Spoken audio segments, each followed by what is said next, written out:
Brutal. Absolutely terrifying. Now, I finally understand why Victoria Harper sent Ethan away beforehand. She must have been afraid of scaring him.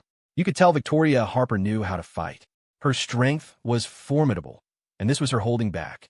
If she hadn't, she probably could have beaten Amelia Harper to death. After all, this is a society ruled by law, and with so many people watching, Victoria Harper couldn't actually deliver a fatal blow. The others reacted quickly too. Seeing Amelia Harper getting unilaterally pummeled by Victoria Harper, they rushed forward to intervene. As her aunt, disciplining her is for her own good. With a personality like hers, she'll easily suffer out in the world. If a child isn't taught properly at home, society will teach them a lesson later, and by then, it'll be too late for regrets. The message was concise. I'm teaching my junior a lesson. Stay out of it. Seeing Victoria Harper had stopped hitting her, the production crew didn't step forward. Instead, they sneakily texted the director, asking when he would arrive. Only William went up. He first looked at Amelia Harper's face, then turned to Victoria Harper. She's your niece, after all. How could you beat her like this? We still have to film tomorrow. How are we supposed to film now? Is that so? Victoria Harper pondered for a moment, then snapped her fingers. Then just don't film. Get in the car and go back now. William's face turned ugly. Who do you think you are? Telling us to leave just like that? Do you think the director listens to you? William wanted to step forward and help Amelia Harper up. He took just one step before a chilling sensation washed over him. Looking up, he met Victoria Harper's cold, menacing eyes. He was too scared to move forward, breaking into a cold sweat just from her glare. Victoria Harper wasn't done with Amelia Harper yet, and certainly wouldn't allow anyone else to take her away. You had to admit, the heiress of Harper Enterprises had some backbone. Even beaten like this, her gaze towards Victoria Harper showed no weakness, still brimming with hatred, like a viper in a ditch, waiting for the chance to strike back. Viper? To Victoria Harper, she was nothing more than a stink bug under her foot. She didn't believe anyone was truly untamable by force. If they weren't subdued, it just meant the beating wasn't hard enough, not vicious enough. A few more rounds would surely make her submit wholeheartedly. Victoria Harper scoffed, withdrew her foot, then grabbed Amelia Harper's hair, yanking her up like pulling a radish from the ground. Amelia Harper clutched her tearing scalp, letting out a pained cry as tears streamed down, mixed with humiliation. She hated Victoria Harper to death. She wished she could skin her alive, break her bones, destroy her face, grind her bones to dust. She would definitely kill her, make her wish she were dead. Victoria Harper raised an eyebrow. She liked this defiant look in Amelia Harper's eyes. It made the beating more interesting. Amelia Harper tried to stand up, but Victoria Harper suddenly kicked the back of her legs, forcing her straight back down her knees. Victoria Harper pressed her head down, preventing her from rising. Amelia Harper, don't test my limits. I beat you once in front of them, and I can do it a second time. Watch your mouth when you talk about my mother in the future. If she hadn't raised your mother, your mom would have died long ago back in Greenfield Township. Where would you be then? Her Memorial Day is in a couple of days. She probably heard what you said about her. I advise you not to go out these next few nights. Be careful she doesn't come looking for you. Just as Victoria Harper said this, a cold gust of wind swept through. Maybe it was just her oversensitivity, but Amelia Harper felt the chill seep down her neck, and the streetlights seemed to flicker. Amelia Harper's face turned deathly pale, a wave of belated fear washing over her. And Ethan, he's going to be your uncle. Show him some respect when you see him from now on. Amelia Harper gritted her teeth. In your dreams. Victoria Harper laughed. Niece, you really need to change this bad habit of yours. Always wanting what others have while holding on to something yourself. No one will indulge you forever. You've already thrown away the watermelon to pick up sesame seeds. Don't lose the sesame seeds in the end, too. She glanced pointedly at William. Victoria Harper spoke very quietly, in a voice only the two of them could hear. After saying this, Victoria Harper released Amelia Harper's hair, watching her slump to the ground like a pile of mud. Victoria Harper straightened her jacket, dusting it off. Good. Her clothes weren't dirty. She cast a cool glance at the others, seeing flickers of panic on their faces. Someone even took a step back. Luckily, filming had already ended for the day. Otherwise, the good image she had maintained for so long would have crumbled. I'm heading back first. I'll leave this for you to handle. Victoria Harper had only beaten Amelia Harper for about 10 minutes, just the right amount of time. Any longer, and she might have broken a sweat. Victoria Harper jogged back towards Oak Ridge Retreat. As soon as she entered the courtyard, she saw Ethan. Ethan, is it dealt with? Did anything happen? Did she curse you again? All dealt with. Just teaching a junior a lesson. Easy peasy. Victoria Harper walked towards Ethan, holding out her hands. I accidentally hit my hand against the wall just now. Look, it's all red. Plenty of lights have been left on in the courtyard for better filming, so the illumination was good. Ethan looked at Victoria Harper's palm. It really was red. How did you accidentally hit it against the wall? I tripped and lost my balance. Victoria Harper lied without batting an eye, shamelessly seeking comfort. Could you blow on it for me? Blow on it, and it won't hurt so much. Although he was standing in the courtyard, the walls weren't soundproof, and he wasn't deaf. He had heard at least some of the commotion outside. He'd heard Victoria Harper giving Amelia Harper a harsh lesson. So, how her hand got red was self-evident. Ethan didn't expose Victoria Harper's lie. Today was her birthday. You should indulge her. Let her be happy. Victoria Harper had just wanted to tease Ethan. With his reserved personality, he definitely wouldn't do something like blowing on her hand. So after saying it, she prepared to pull her hand back. Unexpectedly, Ethan actually grasped her wrist. Watching his face draw closer and closer, Victoria Harper's heart stuttered, and time seemed to stop. A cool breath brushed against her palm, slightly ticklish, making one instinctively want to grasp it. Victoria Harper twitched her fingertips, her hand uncontrollably clenching into a loose fist. As Ethan leaned down towards her hand, it looked almost as if he were kissing her fingertips. Victoria Harper felt an uncontrollable flutter in her heart. Usually, she was the one deliberately getting close to Ethan to tease him. Today, the roles were reversed. Ethan looked up, meeting Victoria Harper's shimmering, rippling eyes. He released her hand and asked, "Is it better? If I said it would only get better if you kissed it, would you?" Victoria Harper quickly found her counterattack. Ethan replied with mock seriousness, "If that were really the case, then I'd choose to send you to the Mayo Clinic.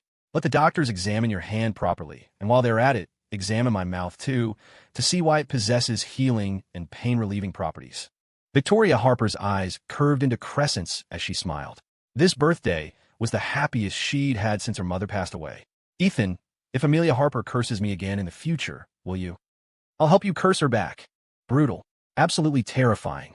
Now, I finally understand why Victoria Harper sent Ethan away beforehand. She must have been afraid of scaring him. You could tell Victoria Harper knew how to fight. Her strength was formidable, and this was her holding back. If she hadn't, she probably could have beaten Amelia Harper to death. After all, this is a society ruled by law, and with so many people watching, Victoria Harper couldn't actually deliver a fatal blow. The others reacted quickly too. Seeing Amelia Harper getting unilaterally pummeled by Victoria Harper, they rushed forward to intervene. As her aunt, disciplining her is for her own good. With a personality like hers, she'll easily suffer out in the world. If a child isn't taught properly at home, society will teach them a lesson later, and by then, it'll be too late for regrets. The message was concise. "I'm teaching my junior a lesson. Stay out of it." Seeing Victoria Harper had stopped hitting her, the production crew didn't step forward. Instead, they sneakily texted the director, asking when he would arrive. Only William went up. He first looked at Amelia Harper's face, then turned to Victoria Harper. "She's your niece, after all. How could you beat her like this? We still have to film tomorrow. How are we supposed to film now?" "Is that so?" Victoria Harper pondered for a moment, then snapped her fingers. "Then just don't film. Get in the car and go back now." William's face turned ugly. "Who do you think you are? Telling us to leave just like that? Do you think the director listens to you?" William wanted to step forward and help Amelia Harper up. He took just one step before a chilling sensation washed over him. Looking up, he met Victoria Harper's cold, menacing eyes. He was too scared to move forward, breaking into a cold sweat just from her glare. Victoria Harper wasn't done with Amelia Harper yet, and certainly wouldn't allow anyone else to take her away. You had to admit, the heiress of Harper Enterprises had some backbone.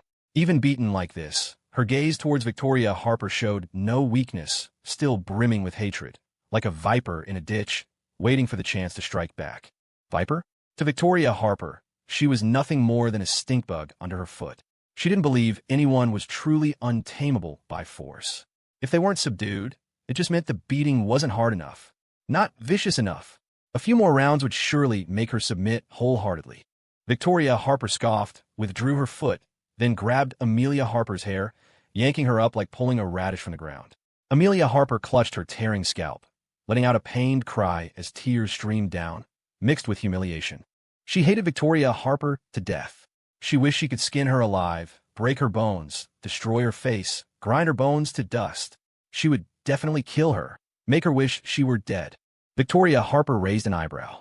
She liked this defiant look in Amelia Harper's eyes. It made the beating more interesting. Amelia Harper tried to stand up, but Victoria Harper suddenly kicked the back of her legs, forcing her straight back down on her knees. Victoria Harper pressed her head down, preventing her from rising. Amelia Harper, don't test my limits. I beat you once in front of them, and I can do it a second time. Watch your mouth when you talk about my mother in the future. If she hadn't raised your mom would have died long ago back in Greenfield Township. Where would you be then? Her Memorial Day is in a couple of days. She probably heard what you said about her. I advise you not to go out these next few nights. Be careful she doesn't come looking for you.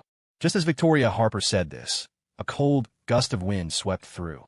Maybe it was just her oversensitivity, but Amelia Harper felt the chill seep down her neck, and the streetlights seemed to flicker.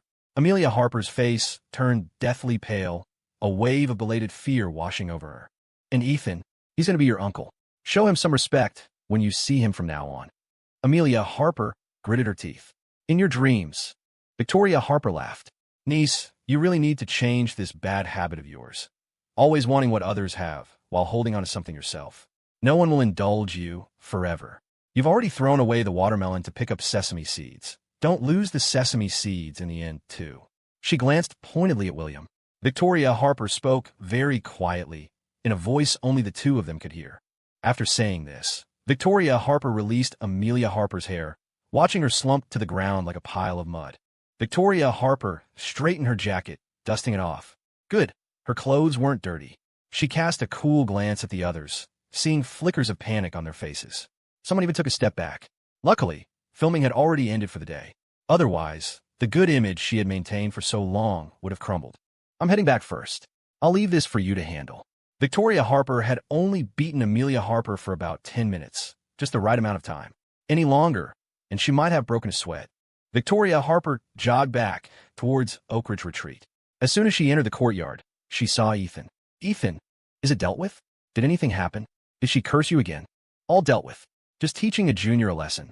Easy peasy. Victoria Harper walked towards Ethan, holding out her hands. I accidentally hit my hand against the wall just now. Look, it's all red. Plenty of lights have been left on in the courtyard for better filming, so the illumination was good. Ethan looked at Victoria Harper's palm. It really was red. How did you accidentally hit it against the wall? I tripped and lost my balance. Victoria Harper lied without batting an eye, shamelessly seeking comfort. Could you blow on it for me? Blow on it, and it won't hurt so much. Although he was standing in the courtyard, the walls weren't soundproof, and he wasn't deaf. He had heard at least some of the commotion outside. He'd heard Victoria Harper giving Amelia Harper a harsh lesson. So, how her hand got red was self-evident. Ethan didn't expose Victoria Harper's lie. Today was her birthday. You should indulge her. Let her be happy. Victoria Harper had just wanted to tease Ethan. With his reserved personality, he definitely wouldn't do something like blowing on her hand. So after saying it, she prepared to pull her hand back. Unexpectedly, Ethan actually grasped her wrist. Watching his face draw closer and closer, Victoria Harper's heart stuttered, and time seemed to stop. A cool breath brushed against her palm, slightly ticklish, making one instinctively want to grasp it. Victoria Harper twitched her fingertips, her hand uncontrollably clenching into a loose fist. As Ethan leaned down towards her hand, it looked almost as if he were kissing her fingertips. Victoria Harper felt an uncontrollable flutter in her heart. Usually, she was the one deliberately getting close to Ethan to tease him. Today, the roles were reversed. Ethan looked up, meeting Victoria Harper's shimmering, rippling eyes. He released her hand and asked, "Is it better? If I said it would only get better if you kissed it, would you?"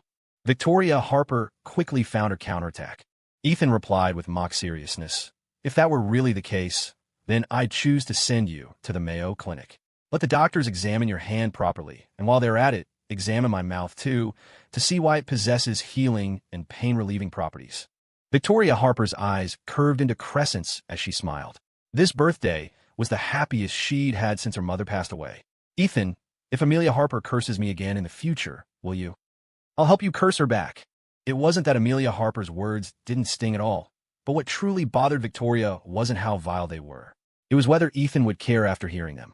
That's what happens when you like someone. You go from fearless to carefully testing the waters. "Those things Amelia Harper said about me, do you believe them?" Ethan answered without a second thought. "No, I don't believe a single word she says." His eyes shone brighter than the moon, the moonlight seemingly piercing through thick fog to barge straight into her heart. Victoria Harper reached up, her fingers brushing against the necklace at her throat. Vicious insults were just noise. You could shut your ears and ignore them, but they didn't solve the underlying problem. Still, it had been a long time since Victoria Harper had felt someone have her back. A warmth spread through her chest, a feeling of solid reassurance. Victoria Harper slipped off the jacket she was wearing. "Your jacket. Here." Ethan took it, the fabric still holding her warmth and a trace of her unique scent. Wasting breath insulting her is pointless. As her elder, teaching her a lesson is perfectly justified. A few more lessons, and she won't dare spout nonsense anymore. If Ethan were the one to discipline her, he'd likely face an online backlash. Victoria Harper couldn't bear that. Ethan couldn't just stand by. He wouldn't normally hit a woman, but if his limits were crossed, he'd resort to the most direct and effective method. Swallowing your anger just makes you grit your teeth. Stepping back only makes you fume more. Violence doesn't solve problems, but damn, it can be satisfying. If Victoria Harper hadn't stopped him earlier, he would have already laid hands on Amelia Harper. Relationships are mutual. Victoria Harper had done so much for him. Taking a little flack was nothing. Having lived together for so many years, Ethan knew Amelia Harper well. She was petty and held grudges. She would definitely retaliate for the bad blood tonight. As long as she was on this show, there would be no peace. How to solve the problem at its root. That was what Ethan needed to figure out. Victoria Harper asked, "What are you thinking about?" Ethan snapped back to reality. "Nothing." He handed the bag with the bunny plush to Victoria Harper. "It's getting late. Go back inside and rest. You have an early start tomorrow. No rush. The director is coming soon." William and Amelia Harper's sudden arrival meant accommodations needed arranging. Based on the current room assignments, William would have to temporarily share with Ethan, and Amelia would stay in Olivia Bennett's room. The director lived nearby, not far off.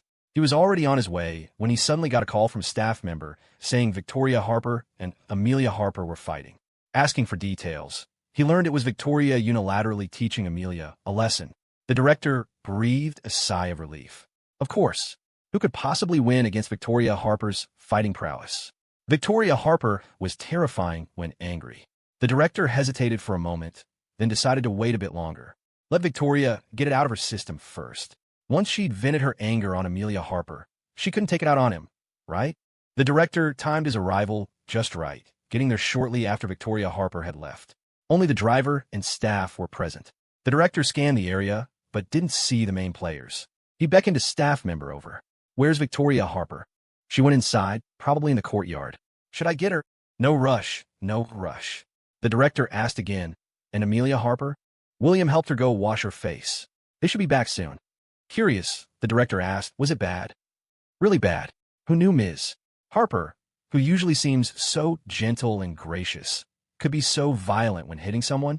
Amelia Harper was completely defenseless. A chill ran down the director's spine as he thought. Gentle and gracious is just a facade, a trick to deceive a certain someone. Although he hadn't seen Victoria slap anyone, he could easily imagine it from the descriptions. He shivered. "Director, should we wake the other guests?" The director shook his head. "It's so late, let's not. Later, just take Amelia Harper directly to knock on Olivia Bennett's door." Olivia Bennett was known for her morning grumpiness. Seeing Amelia might make her hold back a bit. They wouldn't risk poking that bear themselves. As for William, let's just arrange for him to stay with Ethan for tonight. "I'll go get Ethan." As the director started to head inside, the staff member stopped him. "Ethan isn't asleep. He's with Victoria Harper." No one had mentioned this, so the director was completely taken aback. Why would those two be together so late at night? No wonder Victoria Harper had ordered them to pack up the cameras and leave promptly at 8.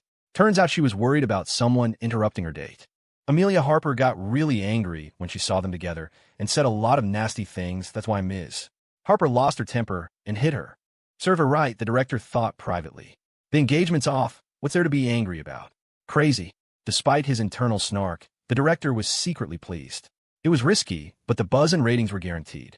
Dating shows these days are all over the place, trying everything. Audiences are tired of the same old, sickeningly sweet romance. This kind of mutual tearing down, arguing, and fighting. That's what satisfies the audience's craving for drama. Amelia Harper splashed cold water on her face. The spots where Victoria Harper had hit her stung fiercely. There was no mirror, but she could feel the redness and swelling.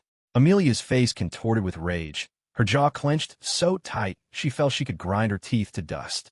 William held a light for her nearby, careful not to stare directly at her face. He suggested, Amelia Harper, maybe we should go to the Mayo Clinic? We can come back after you've rested. No. She turned her head to look at William. Is my face really scary right now? William's eyes flickered away. Amelia bit her lip, the two photos Victoria Harper had taken flashing in her mind. Her face now must be even worse. When she was hitting me, why didn't you help? With a man's help, she wouldn't have been beaten so badly by Victoria Harper. But what was William doing then? Standing there woodenly, watching as Victoria forced her to kneel on the ground. He was worse than even Ethan. At least Ethan knew how to curse back, how to stand up and protect Victoria Harper. Thinking back on the past 3 years, that protection should have been hers. William panicked internally but forced a calm expression, channeling the acting skills of a second male lead in an idol drama. Amelia Harper, I'm so sorry. It all happened so fast I didn't react in time. You know how much has been going on with the Johnson family lately. I'm not just looking after Margaret Johnson. I'm also going to the Mayo Clinic to care for Richard Johnson. I haven't had any real rest, just slept a bit in the car. I was a bit out of it. Don't worry, from now on, I'll be here. I won't let Victoria Harper bully you like this. I'll stand in front of you and protect you. Amelia's head throbbed, listening to him, her irritation mounting with no outlet. William looked at her gently, his eyes conveying a plea for forgiveness. She couldn't really take it out on him, so she just bottled it up inside. All right, let's go back. You're not going to the Mayo Clinic? No. As soon as they returned, the director saw her and immediately started making arrangements. Amelia Harper, you'll share a room with Olivia Bennett. You're friends, so that should be fine, right? As for William, the director glanced at him before continuing, everyone else is asleep now, and I don't want to wake them. So, for tonight, you'll share with Ethan. Get settled in, and if it doesn't work out, you can discuss swapping rooms with the other male guest tomorrow. Sharing a room with Ethan? That suited William just fine. Ethan still walked Victoria Harper back to her room. It was exactly midnight, marking the end of the day. Victoria Harper clutched the bunny, lingering reluctantly at the door. She grabbed the jacket draped over Ethan's arm and swayed it slightly, pouting playfully like her bunny. What am I going to do? I feel like I'll be too happy to sleep tonight, Ethan. Victoria Harper only came up to Ethan's shoulder. She tilted her head up, her gaze tracing the line of his throat, his jaw, and finally resting on his lips. Her stare was intense enough to feel like a burn. Victoria Harper took a tiny step forward. From behind, it looked as though she was completely nestled in Ethan's embrace, but in reality, not even their clothes were touching. This kind of closeness, yet distance, was the most tantalizing. The desire to hold on warring with the urge to flee. This extreme push and pull between a man and a woman sent dopamine levels soaring. The feeling was addictive, pulling one deeper into the thrill of the chase. Ethan pressed his lips together lightly, his atoms apple bobbing. What would Victoria Harper say in this final moment? She always loved to tease him, whispering ambiguous, suggestive things that casually made his heart race and cheeks flush. Just 2 hours ago, he had told Victoria Harper to be more mindful of her words, to stop saying things that could be misunderstood. Yet now, he found himself actually anticipating what she would say next. I really love tonight's birthday charity ball. I love the moon tonight. I loved watching the fireflies with you. I love the apple crumble you made. I love the little bunny you gave me. I love this necklace you bought me. And Victoria Harper rose onto her tiptoes, leaning close to his ear. Tom Ingrelet. The last phrase made Ethan pause. It wasn't that he hadn't heard clearly, but that he had no idea what it meant. It wasn't Chinese, nor did it sound like English. Just as he was about to ask what she meant, Victoria Harper had already opened her door and fluttered inside like a butterfly. Gripping the doorknob, she waved the bunny in her hand. Good night. The moment she finished speaking, the door clicked shut in front of him. Ethan returned to his own room, utterly perplexed. He repeated the phrase under his breath. With no phone to look it up, he could only rack his brains, trying to figure it out. What Ethan didn't know was that he had walked right into Victoria Harper's trap. She wanted him utterly confused, wanted him constantly thinking about her, haunting his thoughts day and night, making him toss and turn, unable to get her out of his mind. Since seeing an object wouldn't necessarily make him think of her, she used a phrase he couldn't understand to pique his curiosity, compelling him to seek the answer, thereby intensifying his longing to see her again until it felt urgent. At this late hour, Grace Parker was still awake. Seeing Victoria Harper return, she immediately stood up. Victoria Harper, thank you. Thank me for what? Victoria Harper cradled the small bunny, inspecting it carefully under the light for any dirt. She casually brushed off some invisible dust before placing it on the bedside table, her movements languid. Grace Parker walked up to her, her eyes immediately drawn to the necklace around Victoria Harper's neck. A ruby pendant symbolized longing. Did Ethan understand the meaning behind giving a girl a ruby pendant? Shaking the thought from her head, Grace Parker continued her sincere thanks to Victoria Harper. Harper Enterprises had already told me to pack my bags and leave. But just now, I called Lillian Bennett, and she told me someone had intervened to keep me on the show. That person was you, wasn't it? Victoria Harper neither confirmed nor denied it. She brushed some dirt off her skirt. Whether you stay or go has nothing to do with me, as long as you don't interfere with my dates with Ethan. Grace Parker felt a complex mix of emotions. You also helped Ethan. Regardless, I have to thank you. It was because of Victoria Harper's intervention that no one online dared to slander Ethan anymore. Victoria Harper finally reacted, standing up abruptly and sneering, "Everything I did was to win him over, not for your sake." Grace Parker suppressed the bitterness welling up inside her and said hoarsely, "I know, but I still want to thank you." Because of Victoria Harper, she hadn't made an even bigger mistake. Victoria Harper narrowed her eyes, scrutinizing Grace Parker. The other woman seemed to have lost all her fight, no longer questioning her coldly, being defensive, or treating her like a rival she had to defeat. It seemed Grace Parker had gone through quite an ordeal in the past 2 hours. This was a necessary part of moving on. The process of extinguishing love started with pain. It was like shattering your old self from within to start anew. You couldn't rebuild without breaking down first. Suit yourself. Victoria Harper withdrew her cold gaze and took her pajamas into the powder room. While Victoria Harper was getting ready for bed, the director escorted Amelia Harper to the door of Olivia Bennett's room. A staff member, risking a scolding, knocked on the door. "Miss Olivia Bennett, wake up. Please open the door. Your friend is here." There was no sound from inside.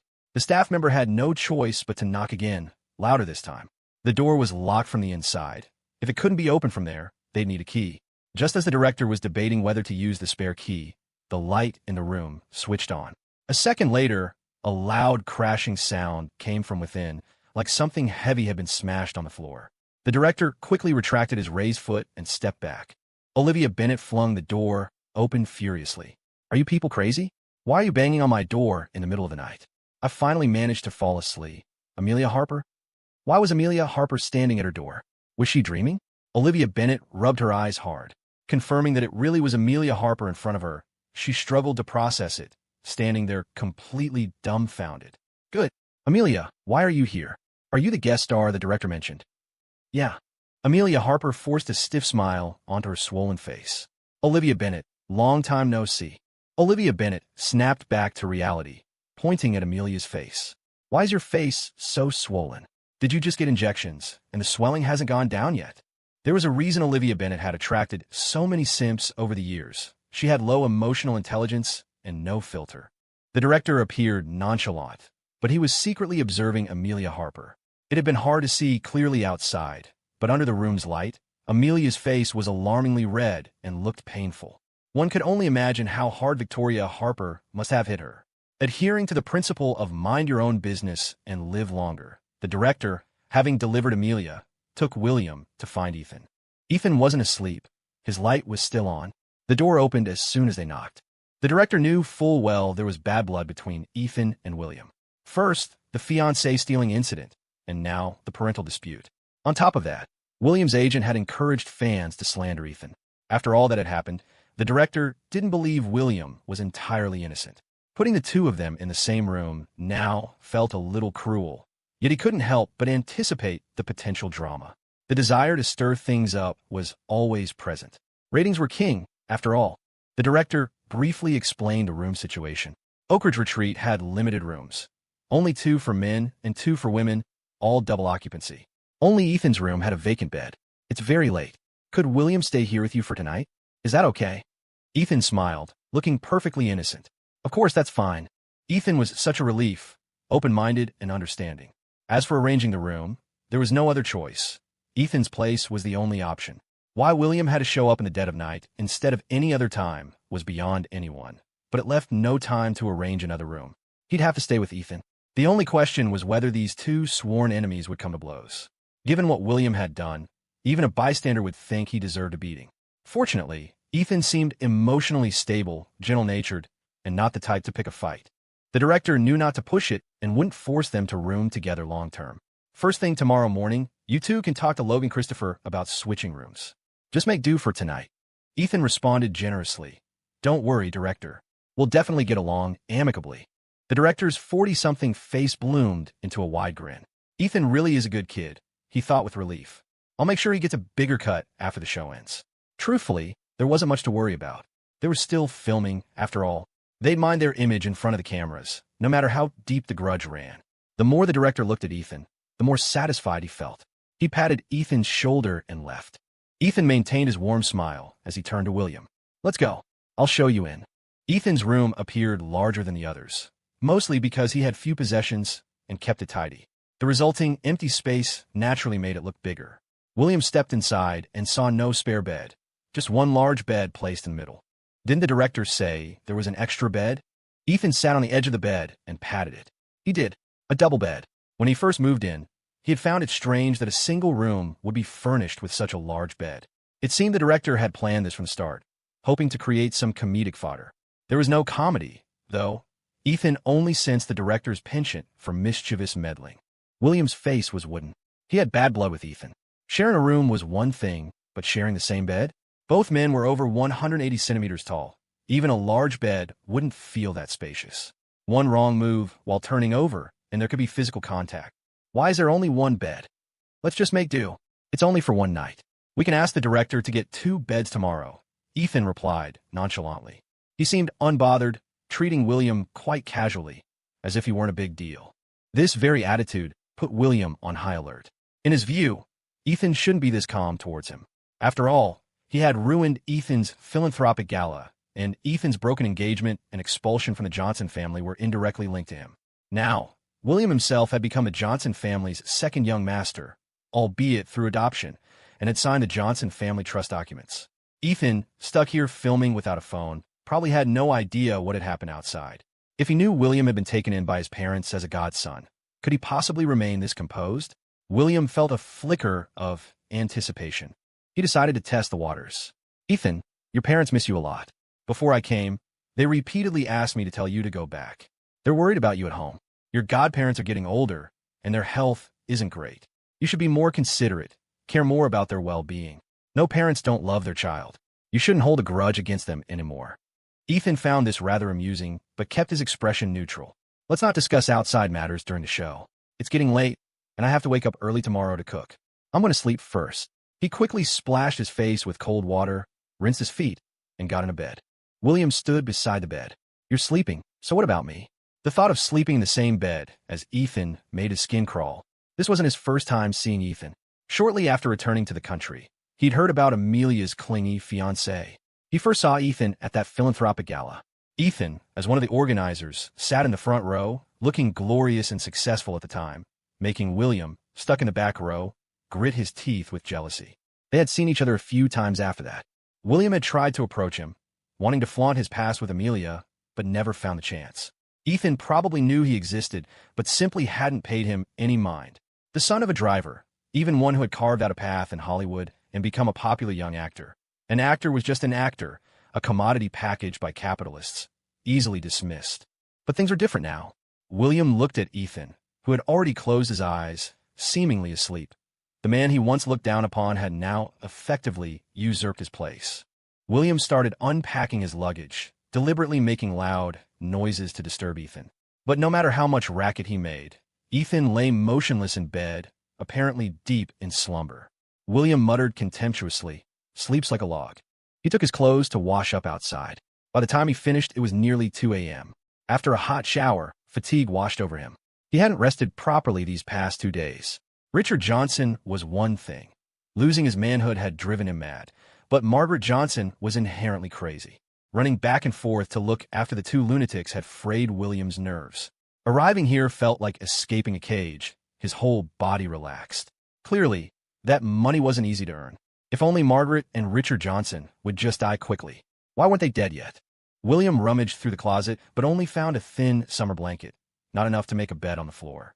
It seemed he had no choice but to share the bed with Ethan tonight. Tomorrow, he absolutely had to get the director to change the beds. Fortunately, Ethan slept soundly, lying on his side, facing the wall, leaving a large, empty space. After a moment's hesitation, William got into bed. He was utterly exhausted, feeling like he could fall asleep the moment he closed his eyes. William checked the time. 2:30 a.m. He leaned towards the edge of the bed, turned off the light, lay flat on his back, and closed his eyes. Less than half a minute later, he was asleep. Perhaps due to extreme fatigue, he began to snore. In the darkness, Ethan's eyes snapped open. He slowly turned to look at William beside him, a dangerous glint flashing in his dark eyes. He sat up silently, then lunged abruptly at William, throwing the blanket over his head and unleashing a barrage of muffled, vicious blows. His fists flew with startling force, each punch landing solidly. William, jolted awake from his fresh sleep, felt his soul nearly leave his body. He cried out in shock and tried to fight back, but the blanket pinned him down, making it impossible to struggle. A hoarse, strained sound escaped his throat. "Ethan, stop hitting me, damn it." Ethan remained silent, moving like someone sleepwalking, completely unresponsive, his fists rising and falling in a relentless rhythm. William turned out to be even less resilient than expected. At first, he managed to scream curses, threatening Ethan that he was dead meat. But less than 20 minutes into the beating, he started begging for mercy. Ethan used precise force, careful not to inflict lethal damage, targeting pressure points to cause excruciating pain designed to last for days. Pain that wouldn't even show up on a Mayo Clinic checkup. Gradually, William's voice grew weaker, eventually fading into silence.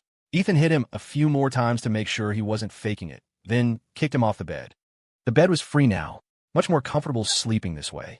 Ethan glanced at William crumpled on the floor, sneered, and closed his eyes. It was already 3 a.m. Ethan had an internal clock. No matter how late he went to sleep, he'd be up by 6 a.m. sharp. When he got up, William was still out cold, curled up under the bed in the same position he'd landed in last night. Ethan stretched his limbs and casually stepped over William's head. Breakfast this morning was oatmeal with bacon bits. Southerners typically favored fine dried noodles, often prepared simply as yanchun noodles, a plain broth which took less than 20 minutes to cook. Ethan first went to the small vegetable patch in the yard to pick some fresh leafy greens. Then, using ingredients from the fridge, he made scrambled eggs with tomatoes to use as a topping for the noodles. He'd cook the rest when the others woke up. After finishing the prep work, Ethan went into the yard to practice his martial arts, just like any other morning. He was halfway through his routine when Victoria emerged. "Up so early?" "Yeah," Ethan replied distractedly. His practice was clearly off this morning. His mind kept replaying the cryptic sentence Victoria had uttered when she came into his room last night. What on earth did she mean? Ethan asked directly. "What did you mean by what you said last night?"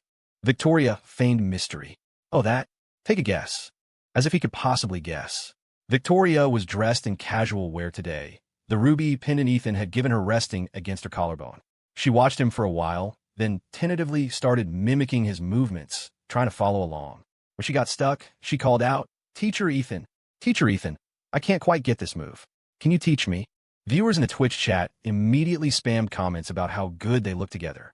Some also noticed the ruby pendant. Speculation ran wild. Why hadn't she worn it before?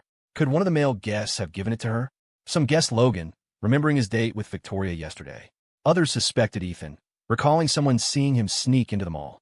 By 8 a.m., the director had arrived, and the other guests were gradually waking up and coming down for breakfast. Olivia Bennett appeared with Amelia. Amelia had spent the night icing her face. The swelling had subsided significantly, but her features were stiff and unnatural. She had caked on heavy foundation to conceal the damage, resulting in a mask-like appearance, reminiscent of a botched cosmetic procedure. When Amelia showed up, many didn't recognize her. The public remembered Amelia as stunningly beautiful. That was why Hollywood insiders had nicknamed her Lady Harper. But the woman standing there now bore no resemblance to a graceful socialite. She looked more like an internet celebrity with bad plastic surgery. Having not slept a wink, she looked haggard, her eyes shot with red veins. The moment she saw Victoria, she fixed her with a venomous glare. WTF, who is this? Why subject me to this first thing in the morning? Scared the crap out of me. Is this the guest star? Why is she so ugly? Looks like she's rendered on a different layer from everyone else. Since when did the director's taste get so bad? Back off, back off. That frozen face. Stay away. Could she be one of the community workers? This newbie seems pretty close to Olivia Bennett. Maybe they're friends. Did she pay her way onto the show? Must have connections. She looks kind of familiar. A bit like Amelia? Not sure. Let me take a closer look. The director, clearly not anticipating the state of Amelia's face, cleared his throat awkwardly. "Everyone, this is Amelia," he announced. "Our new female guest. She arrived late last night." His words triggered another wave of shock in the live comments. Viewers expressed disbelief, wondering if their eyes were playing tricks on them. Logan and Christopher were the last to hear the news, and their reactions mirrored the bewildered chat. Sensing the disturbed glances fixed upon her, Amelia lowered her head, overcome with humiliation. In that instant, her hatred for Victoria surged to an all-time high. Christopher spoke up. "So, all the female guests are here.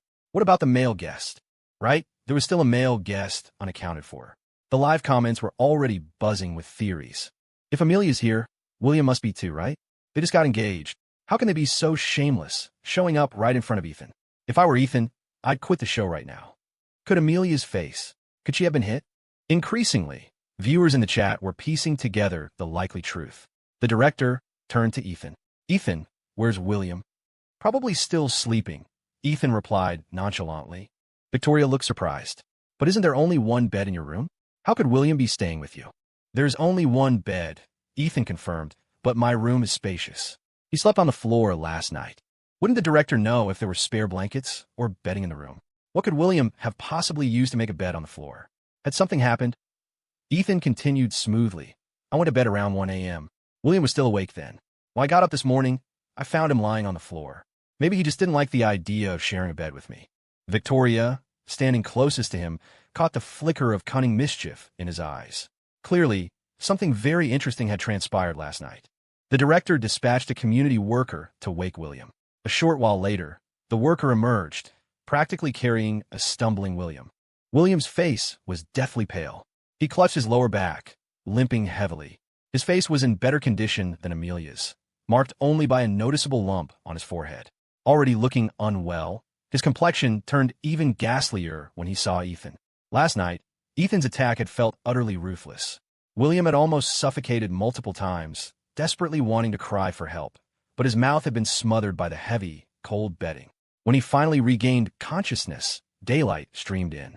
He was lying on the frigid floor, Ethan nowhere in sight. William couldn't fathom that Ethan would actually attack him, right here on the show, and with such brutality. He could barely stand. Every bone in his body felt shattered. He glared at Ethan, his eyes burning with a hatred so intense it felt like he wanted to run him through with a knife. Ethan maintained an expression of perfect innocence. "What happened to you?" the director asked, concerned. "Are you sick?" William's hands trembled with rage. He jabbed a finger towards Ethan. "It was Ethan. He beat me up last night, after I fell asleep. Then he kicked me off the bed. I'm in agony. I demand to go to the Mayo Clinic to have my injuries documented." Before Ethan could utter a word, Grace Parker, who was standing nearby, stepped forward defensively. "That's impossible. Ethan wouldn't hit anyone." "Why not?" William retorted. "Look at me. I have injuries." He yanked up his shirt, then stared down in disbelief. There wasn't a single bruise on his stomach. How was that possible? Ethan had struck him with such vicious force last night. How could I not be hurt? William searched himself for ages before finally finding a bruise on his side. Pointing at it, he declared, This is where he hit me. Looks like you bumped into something yourself and are just trying to frame Ethan." Grace Parker shot back. Provoked, William retorted, "Why would I frame him?" Grace Parker scoffed, her voice dripping with sarcasm. "Isn't framing Ethan your favorite pastime? Need a reminder? Should we pull up the lawyer's letters and court summons with your name plastered all over them? That's defamation, William, with plenty of proof." "Yeah, exactly. You're definitely framing Ethan. Everyone knows Ethan's got a good temper. Why would he hit you on the show? You must have hurt yourself. You're just awful. Framing him online wasn't enough. Now you're doing it right here? Are you even human?" Olivia Bennett wholeheartedly agreed with Grace, stepping forward to add her 2 cents, completely oblivious to Amelia's darkening expression nearby. William's already pale face flushed red, then drained white again, the rapid shifts almost comical. He glared venomously at Ethan, who looked infuriatingly relaxed across from him, wishing he could charge over and stab him. "We'll see if I'm framing him or not. Let's go to the Mayo Clinic and get me checked out." William insisted. He refused to believe they wouldn't find something wrong, not with how much his body ached. "Fine." Victoria, silent until now, suddenly spoke up, casually twisting a strand of hair around her finger. "But if the examination shows there's nothing wrong with you, you kneel and apologize to Ethan. Right here, in front of everyone." "Of course." You could always back out now. Skip the Mayo Clinic trip. Seeing the tense atmosphere, the director quickly jumped in to mediate. Isn't there some misunderstanding here? Ethan doesn't seem like the type who would hit someone. William had been hesitating, but goaded by their relentless comments, he snapped, "Fine, let's go to the Mayo Clinic right now. And if they find something wrong, Ethan has to pay me damages and apologize." On his knees, Victoria turned to the director. "Director, please arrange transportation. We're going to the main Mayo Clinic campus in Rosewood City right now. We need to get William thoroughly checked out, so he can't accuse us of bribing the doctors later." She hadn't just called his bluff, she'd cut off any retreat. William, so sure of himself moments ago, suddenly felt like he was being railroaded straight into the lion's den. Panic fluttered in his chest. Maybe Ethan had hit him harder than he thought last night. He suddenly felt dizzy, nauseous even. Ethan must have given him a concussion. Yes, the Mayo Clinic would definitely detect that. Confidence surged back in an instant. William gritted his teeth. "All right, let's go now." The director had no choice but to halt the day's planned activities and escort the group to the Mayo Clinic. The Twitch chat, naturally, loved the drama. Ethan's not that stupid, is he? Why would he beat up William during filming? Even if they hate each other, and William totally deserves it. William's framed Ethan before, hasn't he? Classic move. Stealing his fiancée, stealing his parents. Okay, maybe Ethan's better off without them, but William's methods are still slimy AF. Everyone says Ethan didn't hit him, but William doesn't look like he's faking. "Dude, I ran 12:42, 74 miles the other day, and looked worse than that. Nobody accused me of getting beaten up." Faced with tears of joy. "Stop fighting, LOL. We'll know the truth soon enough." William had expected some support from the Twitch chat, but scrolling through, he saw mostly insults. Some viewers even argued that if Ethan had hit him, William deserved it after everything he'd pulled. Hitting him once was getting off easy, they said, demanding compensation and an apology on top of it? The nerve. Clearly not the sharpest tool in the shed, but full of himself. William had hoped the Mayo Clinic trip would spook Ethan, but Ethan seemed completely unfazed during the ride, chatting casually with Victoria beside him and Grace Parker behind. Everyone else clustered near Ethan, leaving William isolated in a back corner. William had already seen back in the observation lounge how effortlessly Ethan drew people in. Grace Parker was his childhood sweetheart. Victoria was openly pursuing him for a date, and even Olivia Bennet seemed to be vying for his attention. William couldn't fathom the appeal. Strip away the Johnson family name, and Ethan was nothing, a complete nobody. If they knew Ethan had killed his own sister with his bare hands, that he'd been a murderer since childhood, that he'd driven his own mother mad, would they still fawn over him then? The way Ethan had attacked him last night, that viciousness, it screamed violence. Once they reached the Mayo Clinic, Ethan's facade would shatter. Olivia Bennet boarded the vehicle, instinctively scanning for Ethan, but before she could even sit down, Amelia yanked her back out and steered her towards a different car. Amelia asked frostily, "Why were you defending Ethan back there?" Olivia Bennet blinked, looking bewildered. "I wasn't defending him. I was just stating the facts. You wouldn't want me to lie, would you? Besides, you saw William yourself. He barely had a scratch on him, just that bump on his forehead. He probably just hit his head on something. I know William. He wouldn't lie about something like this. Not here." A tiny, almost invisible twitch pulled at the corner of Olivia Bennet's mouth. And Ethan wouldn't lie about it, either. Amelia reacted as if stung, raising her voice. "How well do you know Ethan? I was with him for 3 years. You've known him for what, a few days? And you're already defending him?" Olivia Bennet replied calmly. "Maybe I don't know him as well as you do, but I trust what I see. And in those 3 years, Ethan never wronged you. But you spread rumors on Twitter, calling him a simp. I wasn't the one spreading rumors on Twitter. It was Benjamin Harper, and Ethan's father. They did it for Harper Enterprises. If Ethan hadn't suddenly called off the engagement, none of this would have happened." Olivia Bennet frowned, her gaze filled with confusion as she looked at Amelia, as if seeing her clearly for the first time. "You approached William at the philanthropic gala. Why shouldn't he have called off the engagement? And you expect me to believe you knew nothing about the rumors Benjamin Harper was spreading? Olivia Bennet, weren't you the one who kept saying William and I were perfect together? That Ethan was nothing compared to him? Weren't you the one telling me to dump Ethan? You played a part in how things ended between Ethan and me. So don't you dare act blameless. What right do you have to question me? How many times did you trash Ethan when you talked to me? And now you're defending him? What's going on? Have you developed feelings for him? Or did you fall for him while he and I were still together? Is that why you deliberately badmouthed him to me? Trying to drive a wedge between us, just waiting for us to break up so you could swoop in? You know that saying, Keep your friends close and your enemies closer. Maybe it should be watch out for backstabbing best friends. The kind like you, always looking for an opening, ready to steal someone's man. Olivia Bennet, never quick with comebacks, felt her eyes sting with angry tears under Amelia's rapid-fire accusations. I don't have feelings for Ethan, she insisted stubbornly, and I never try to break you two up. You'd better hope you didn't. Stay away from him from now on, or you'll be labeled a homewrecker for good. Amelia's tone softened slightly. Olivia, listen, we're supposed to be best friends. Anything, or anyone, that threatens our friendship is garbage, understand? Beware of fire, beware of thieves, beware of your best friend. Hearing those words, an intense wave of shame washed over Olivia Bennet.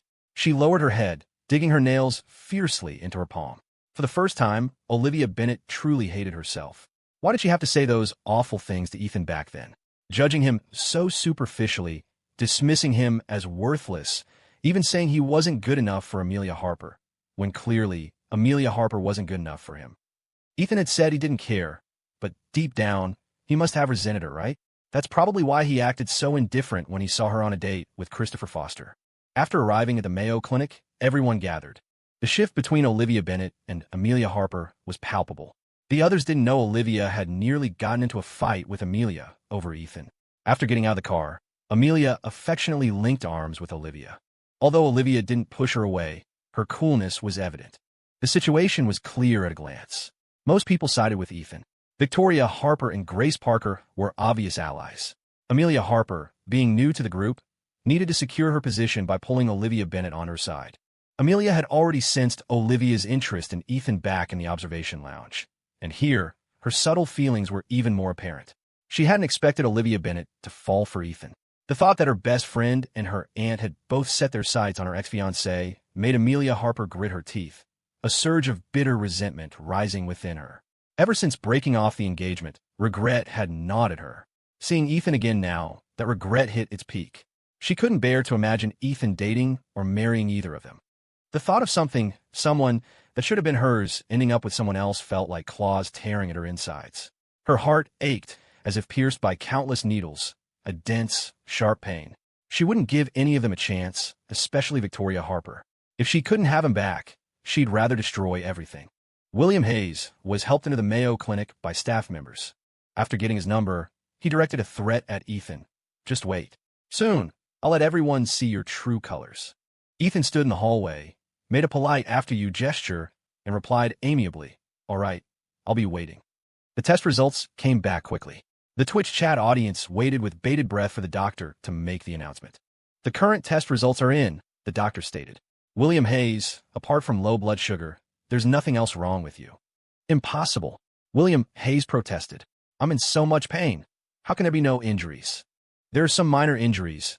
Nothing serious, the doctor clarified. Also, you have some muscle strains, so feeling pain is normal. But I feel dizzy and nauseous. I suspect I have a concussion from being hit. Feeling dizzy is understandable, the doctor countered patiently. Did you spend all day traveling yesterday? Have you rested well these past couple of days? Did you stay up late last night? Did you skip breakfast this morning? Low blood sugar combined with mental fatigue would certainly make you feel dizzy and nauseous. Also, it's been hot lately. Spending too long in an air-conditioned room and then struggling to adjust to the outside heat can cause dizziness too. For every claim William Hayes made, the doctor calmly refuted it, leaving William speechless. Of course, the Mayo Clinic wouldn't find anything serious. Ethan had used techniques like this countless times, especially back in his school days. To avoid troubling his grandmother or making her worry, he taught himself a specific way to fight, inflicting pain without leaving visible marks or injuries that would show up on an examination. No evidence, no leverage. Grace Parker knew him well, which was why she could counter William Hayes so ruthlessly, confident the clinic wouldn't find anything. As for Victoria Harper, Ethan had secretly filled her back in the car, so she wouldn't worry. However, Victoria seemed more preoccupied with whether William Hayes had actually slept in Ethan's bed. He did, Ethan admitted, but not for long. I knocked him out and kicked him off. Victoria pouted. She'd had her eye on that big bed in Ethan's room for ages and didn't like that someone else had touched it first. I'll have someone replace the bed when we get back, Ethan said, misunderstanding her sulkiness but agreeing with the sentiment. Two grown men sharing a bed, especially not close friends, felt strange. Even with the results confirming he was fine, William Hayes refused to accept it. He started shouting that the production crew had bribed the Mayo Clinic, claiming the examination wasn't thorough and demanding to go to another hospital. The nearby medical staff looked utterly exasperated. "Now I've truly seen what shamelessness looks like," Victoria Harper drawled, offering sarcastic applause. "This is the largest Mayo Clinic here, a public institution backed by the state. Do you seriously think we can just say the word and make a doctor violate medical ethics and lie?" Ethan sighed helplessly. "William Hayes, slandering me is one thing. But how can you slander the doctor here?" The Twitch chat exploded with comments. "Poor Ethan. I feel so bad for him. He gives up his bed for William Hayes, and this is how he gets repaid, with false accusations." Victoria Harper called it. As soon as the test showed nothing, William Hayes claimed they bribed the clinic. William Hayes is such a sore loser. Ethan must feel so trapped. He joined this reality show to get away from this crazy couple, and he still couldn't escape. Falsely accused on day one. If I were Ethan, I would have snapped and decked by now. Provoked by the chat and the others, William Hayes lost his temper, lunging towards Ethan. "Ethan, how can you be such a goddamn fake?" This was exactly the kind of scene the show's director wanted to avoid. To prevent further disturbance to the clinic's patients, he quickly had staff escort William Hayes outside. The director glanced at the Twitch stream. The chat was flooded with William Hayes kneel and apologize. Therefore, the moment they stepped outside the Mayo Clinic, Victoria Harper didn't hesitate. She kicked William Hayes squarely. "The results are in. You have no serious injuries. Kneel and apologize." William Hayes stood stubbornly. Victoria sneered. "Feeling energetic enough to hit someone now, are we? This morning you couldn't even walk without help. Truly an actor. What score would you give his performance, Grace Parker?" Grace Parker smiled. 1 point, perhaps, for sheer shamelessness. William Hayes was utterly humiliated. He joined the show hoping to salvage some dignity, only to fall flat on his face on the very first day. Not only were Victoria and Grace mocking him, but the Twitch audience was laughing too. He imagined even the observers back in the lounge were laughing at his audacity. "Hurry up and kneel," Victoria urged impatiently. "Apologize so we can get back to our tasks. We don't have time to waste on you." Unable to voice his own bitterness, William Hayes looked pleadingly at Amelia Harper. It wasn't that Amelia didn't want to step in, but she struggled to find the right words. Finally, after composing herself, she approached Ethan. "Ethan," she began, "I apologize on William Hayes' behalf. He's probably just exhausted from the past few days, maybe mistaking dreams for reality. Could you perhaps, for my sake, forgive him this once?" "Amelia Harper," Ethan cut in coolly, "maybe you should go back to the car and take a good look in a mirror." Amelia frowned, but remained silent, sensing he wasn't finished. Ethan looked directly into her eyes. "Frankly, that face of yours is quite ugly. I have no desire to give it any consideration." How dare Amelia Harper say something like that? Talking about face? How much is her face worth? If I were Ethan Johnson, I'd puke just looking at her silicone face. Face? She should take a piss and look at her own reflection. Maybe she doesn't need a piss? If not, I'll do it for her. My piss is clearer. She'll see herself better. Amelia Harper, under immense pressure, spoke with extreme difficulty. "Could you, for the sake of the 3 years we knew each other, not make William Hayes kneel? He's a public figure, after all. Are you even listening to yourself?" Ethan Johnson retorted, his voice steady. "He's a public figure? Then why didn't he remember he was a public figure when he was spreading rumors and slandering me? Luckily, the Mayo Clinic cleared my name this time. Otherwise, I wouldn't have been able to wash myself clean even if I jumped into the Yellow River." He continued, "As for the sake you mentioned, I'm ashamed of the 3 years I spent with you. If I could, I wish I had never met you." All color drained from Amelia Harper's face. Her tightly clenched fists loosened weakly. Every word from Ethan Johnson felt like a needle piercing her eardrums, leaving a buzzing sound. For a long moment, Amelia couldn't speak, feeling as though her soul had left her body. The mocking gazes around her made her wish she could find a crack in the ground to crawl into. She could clearly analyze that Ethan's words weren't spoken in anger. His current disgust for her was as intense as his past affection had been. Words truly were a double-edged sword, sweet as honey when spoken kindly, but like a knife that could leave you bleeding when expressing hatred. Amelia didn't know what expression to wear. In Ethan Johnson's eyes, she was now hideous, a venomous, black-hearted woman. Ethan Johnson walked up to William Hayes, his tone light and casual. "Kneel." William Hayes's eyes nearly burst from their sockets with rage, but he refused to kneel. "You don't listen when I talk nicely, so you're forcing me to use special methods. Is that it?" Ethan Johnson reached out and patted William Hayes's left shoulder, as if brushing off dust. The next second, he pressed down hard like flipping a switch. William Hayes felt a jolt, like an electric shock combined with dislocation, shoot through his left arm, pain and numbness simultaneously. He instinctively tried to bend his knees and dodge, but Ethan pressed down even harder. Already in pain and unsteady on his feet, William was easily forced to his knees by Ethan's single hand. William's eyes widened. He instinctively tried to stand up, but found he couldn't move. For the sake of managing his image and looking good on camera, William Hayes strictly controlled his diet, relying solely on not eating to lose weight without doing any strength training.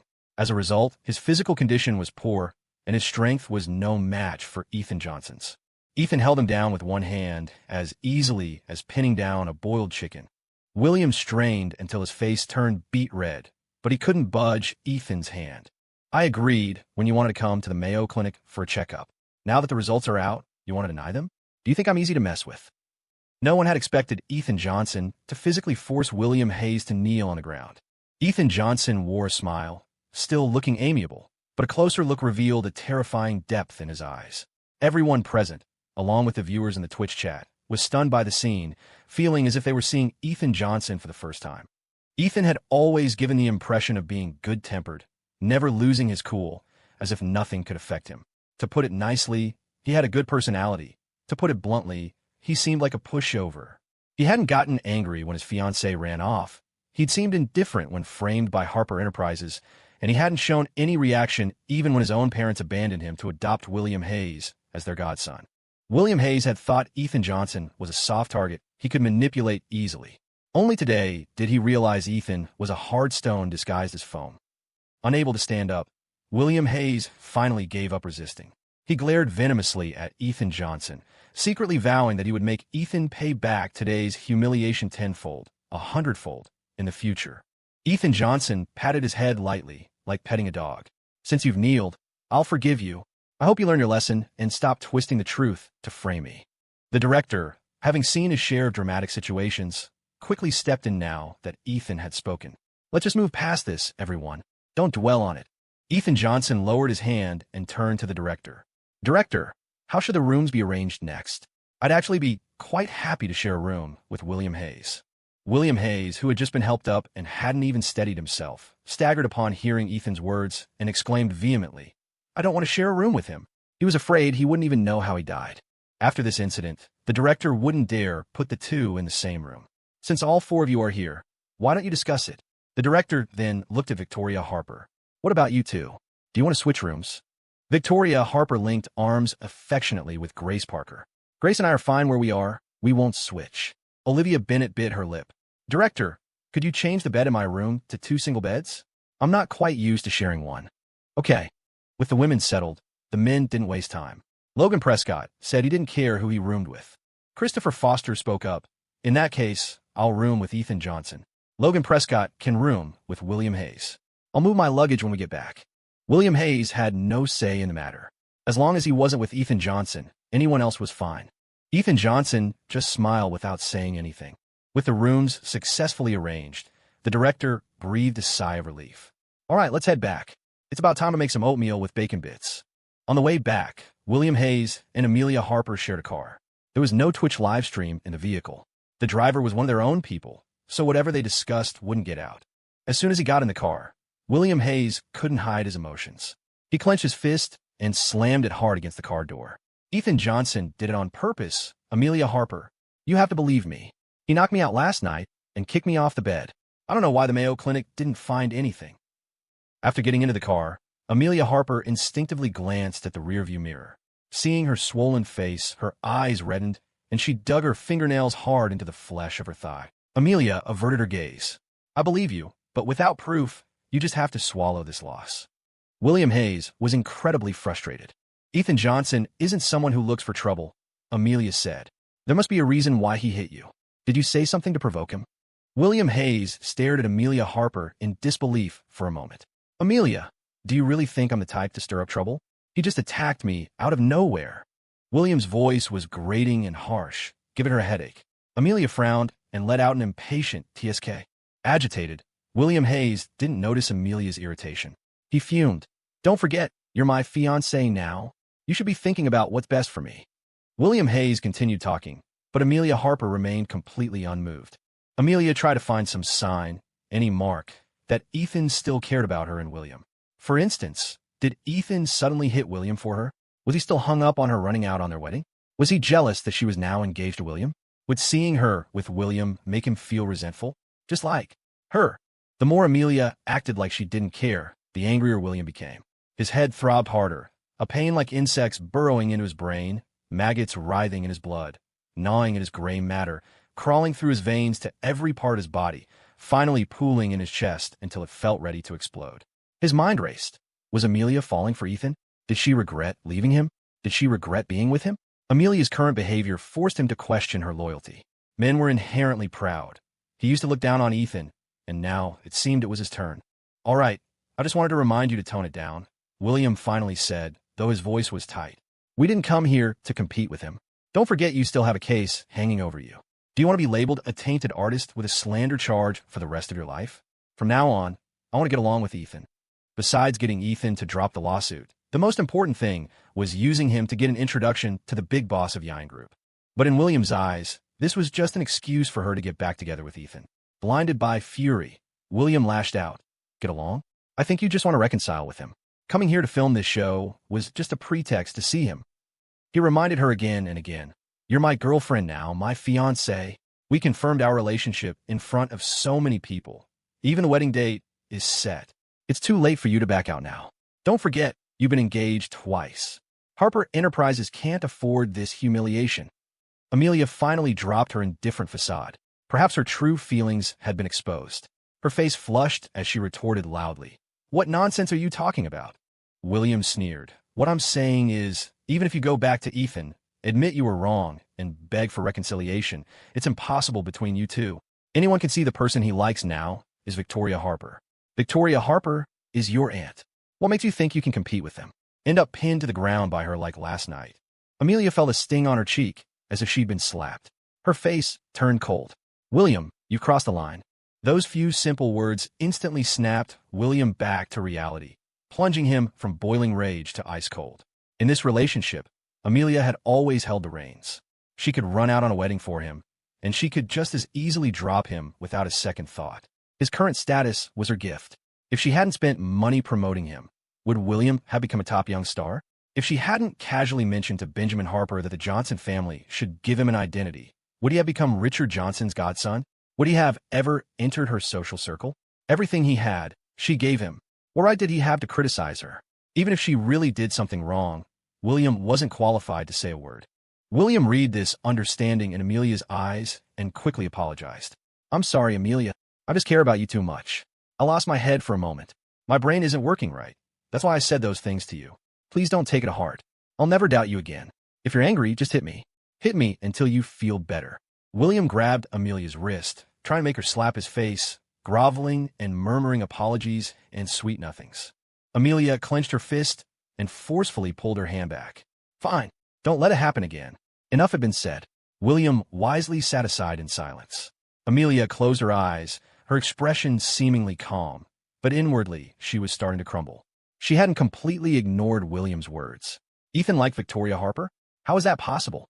He'd only been on the show for a few days. How long had he even known Victoria Harper? How could he possibly fall for Victoria Harper so quickly? Upon arriving at Oak Ridge Retreat, the director began assigning rooms. The newly purchased beds hadn't arrived yet and wouldn't be moved in until the afternoon. Today, it was Ethan and Victoria Harper's turn to cook. They took 2 pieces of meat from the fridge and put them in water to thaw. Victoria Harper was responsible for cooking rice at the house, while Ethan went to the vegetable patch to pick greens. The others went about their own tasks. Seeing Ethan about to head out, Amelia quickly followed. Ethan, let me go with you. I can get familiar with the surroundings too. Ethan didn't even glance at her, treating her like thin air. This was something Amelia had never experienced before. She bit her lip and stubbornly followed him. The cameraman intended to follow them, but Amelia said directly, I want to talk privately with Ethan for a bit. It's not convenient for outsiders to hear. The cameraman respected the guest's wishes. Hearing he wasn't allowed to follow, he hugged his camera and went back inside the house. Amelia followed Ethan to the Pine Ridge Trail. Although they had only broken up last month, it felt like she hadn't seen Ethan in ages. He seemed different off camera than on, somehow more handsome than when he was with her. Ethan was focused on picking green beans. There were plenty in the summer, more than they could eat. He planned a green bean feast for lunch today.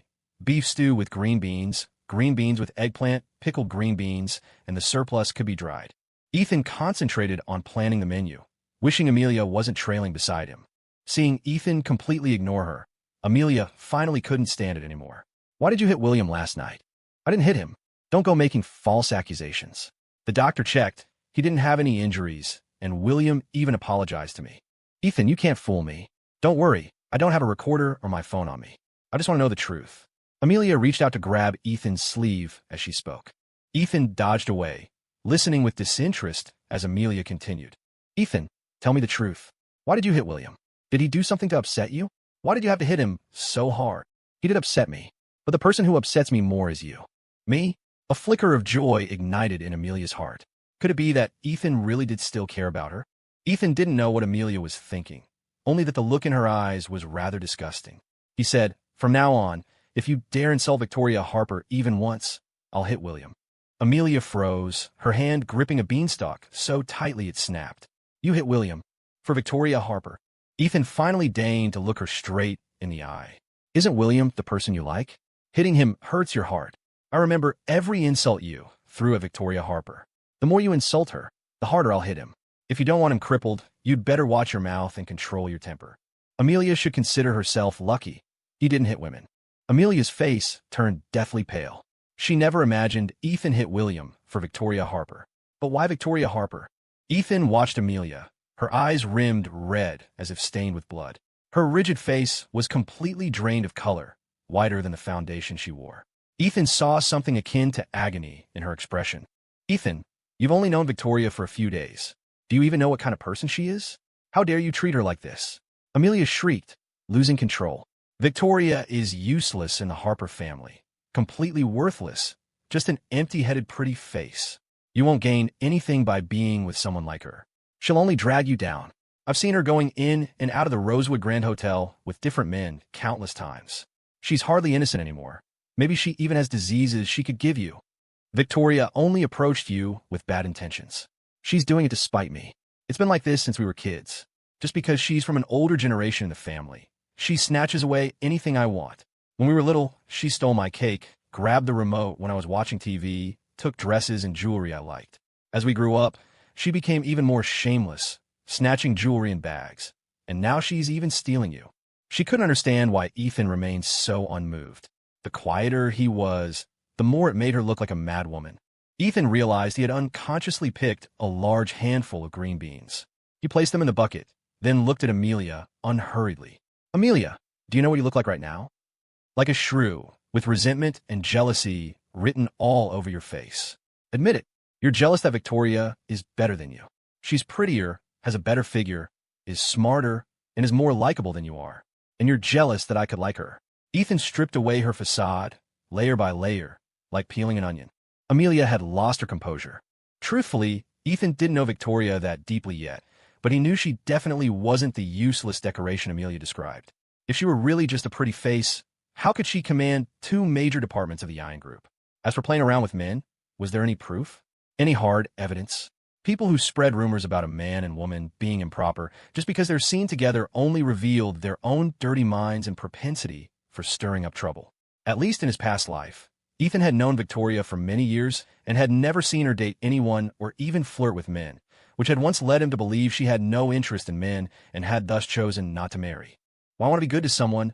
I just am. It has nothing to do with how long I've known them. You, of all people, should understand that. Just like how he had once been toward Amelia.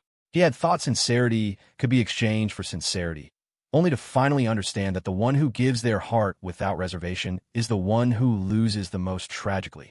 The green beans were all picked. Ethan decided to head back, but Amelia blocked his path. He spoke bluntly, "Move." Amelia spread her arms to stop him. Ethan, I know I hurt you these past 3 years. It's normal for you to resent me and not believe me. But we knew each other for 3 years. There's still some history between us. Everything I said today was entirely for your own good. I don't want you to get hurt because of Victoria. There are always people in this world who, under the guise of it's for your own good, criticize you, interfere with your decisions, and twist the facts. They act like they care, but secretly, they'd love nothing more than to stomp you into the mud.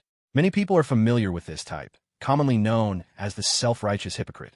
Amelia, don't tell me you've actually fallen for me? Ethan asked, a mocking smile spreading across his face as if he'd made a groundbreaking discovery. Seeing me with Victoria makes you this unhappy?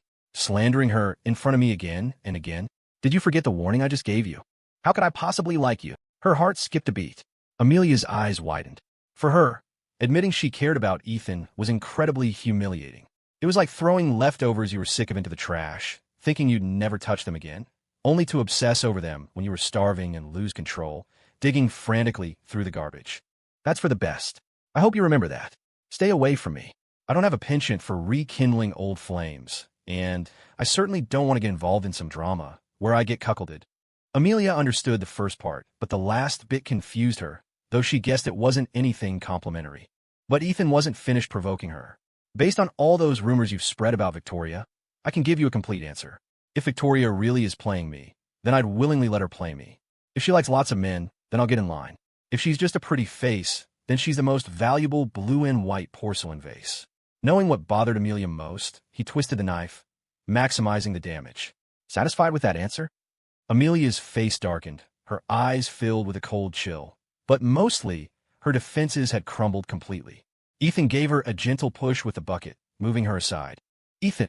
Amelia cried out his name in anguish from behind him. Ethan didn't look back, swiftly heading down the slope and hurrying back to Oak Ridge Retreat. Victoria had already cooked the rice and was now peeling garlic cloves with Grace Parker. Grace Parker asked, Amelia went out with Ethan. Aren't you worried? Victoria smiled lightly. What's there to worry about? She can't beat him in a fight, and she can't win an argument against him either. Amelia always comes off worse when dealing with Ethan. As for rekindling things, which I think you're worried about, that's even more impossible. Ethan would sooner get back together with you than with her. He feels nothing for her. Victoria knew how to comfort people, but Grace's mood didn't improve. Grace wasn't as reassured as Victoria seemed. After all, Ethan and Amelia had been together for 3 years. Grace had secretly asked about Ethan back then and knew he had loved Amelia deeply, indulged her every whim, and was completely devoted to her. Anyone could see Amelia regretted losing him. If Amelia tried to win Ethan back, could he really ignore her? Grace Parker cared more about Ethan's 3 years with Amelia than she perhaps realized. She was lost in thought until Victoria pinched her cheek. In the end, Ethan will definitely be with me anyway. Think of it this way. Compared to Amelia, isn't it easier for you to accept me being with Ethan? When that happens, Amelia will have to call Ethan uncle, which even raises your status a level along with mine. Grace Parker. After a moment of silence, she turned her head away from Victoria's hand. Don't touch my face. Your hand smells like garlic. Ethan returned to this scene, finding it a bit curious. Female friendships could be so volatile, close one moment and distant the next. When had these two gotten so friendly? It seemed to have started last night. Seeing Ethan return, Victoria's eyes visibly brightened. She put down the garlic. You're back. What are we eating today? All sorts of green beans. Victoria looked at the bucket, which was over half full. That's so many. How will we eat them all? The older beans can be stewed with ribs, the tender ones stir-fried with eggplant, and these thin ones can be sun-dried to make pickled long beans. The two women started preparing the beans, while Ethan chopped the thawed pork ribs and prepared the other ingredients. William noticed Ethan had returned alone and demanded in an unfriendly tone. Ethan, where's Amelia? I don't know. What do you mean you don't know? Didn't Amelia go out with you? Why are you back, but she isn't? Why the hell should I care if she's back or not? Am I her dad? In a place this small, are you really worried she'll get lost? If you're that worried, go find her yourself. You. Thwack. Ethan gripped the kitchen knife tighter, slamming it forcefully into the cutting board. Stay away from my food. Don't spray your spit on it. William glanced at the Twitch livestream camera in the kitchen and swallowed his anger. He went out to look for Amelia, eventually finding her sitting on the ground on a hillside. Amelia. Amelia looked up sharply, her expression falling slightly with disappointment when she saw it was William. He didn't notice, stepping in front of her to block the sun. Your face hasn't fully healed yet. You shouldn't be out in the sun. I know, but she felt cold. Every time she remembered what Ethan had said to her earlier, she shivered, so cold she wanted to cry. She hugged her arms, squatting on the ground and burying her head in her knees as if she could escape reality. William crouched in front of her. Amelia, how did it go with Ethan? Will he drop the lawsuit? Amelia mumbled, I didn't talk to him about that. You didn't talk about something so important? And what did you talk about? William suppressed his annoyance. Then what did you two talk about? Nothing. I'll find another chance to talk to Ethan about dropping the suit. Today wasn't right. Amelia, Ethan doesn't have feelings for you anymore. Playing the sympathy card won't work. You either need to talk benefits directly, or you need to threaten him. You were with him for so many years. Surely you have some dirt on him, right? Don't drag this out. Benjamin Harper can't wait. Amelia and Ethan have been together for 3 years. She might know the truth about Ethan's sister's death. William decided to carefully probe her. I know. You better know. William was quite dissatisfied with Amelia.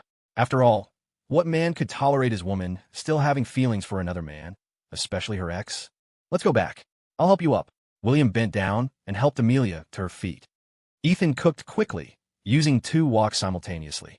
One simmered pork ribs, the other handled stir-fries. 2 meat dishes, 2 vegetable dishes, plus a soup. It was more than enough for 8 people. Ethan washed his hands and was the last to sit down. Victoria and Grace Parker had saved him a seat between them. With the 2 new arrivals, the seating arrangement had changed. Olivia Bennet was pushed even further away, now sitting directly beside Christopher Foster, forming a de facto couple pairing. Amelia, intending to quash any lingering hopes Olivia Bennet might have for Ethan, deliberately tried to push Olivia and Christopher together. Seeing Christopher Foster, she began showering him with praise, calling him young and promising, handsome and charming, thoughtful and caring.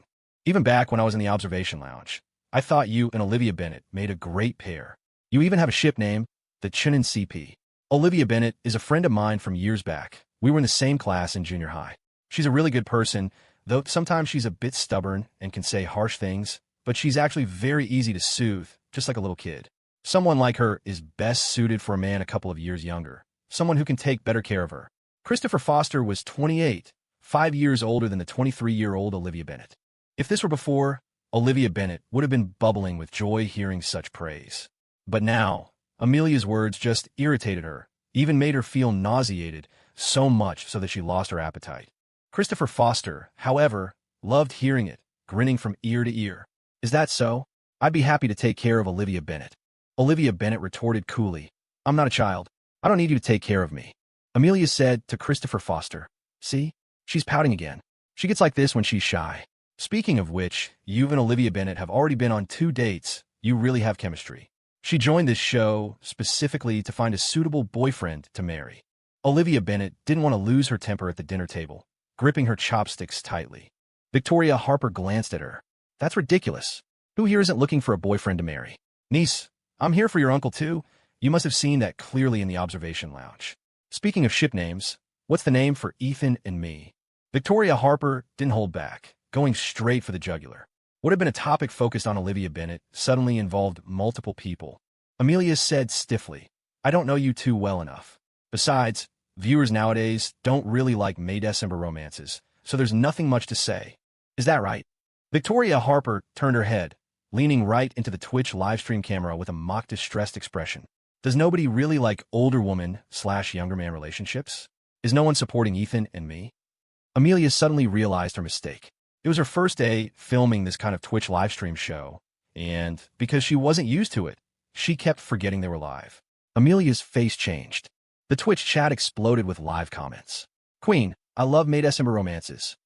Don't listen to her. Amelia's lying. She's just jealous of you. Lu Zhuang's CP shippers stand strong. Are you just ignoring us?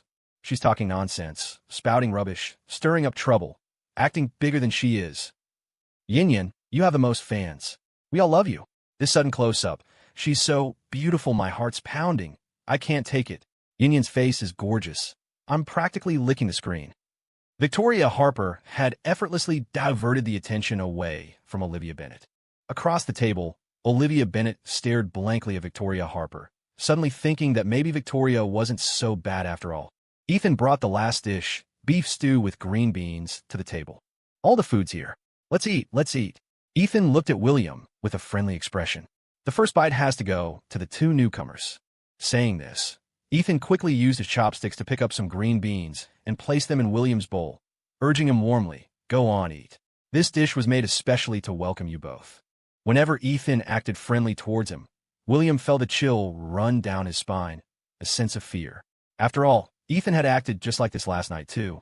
William looked at the green beans in his bowl, wondering He wouldn't have poisoned them, would he? They came from the same serving dish.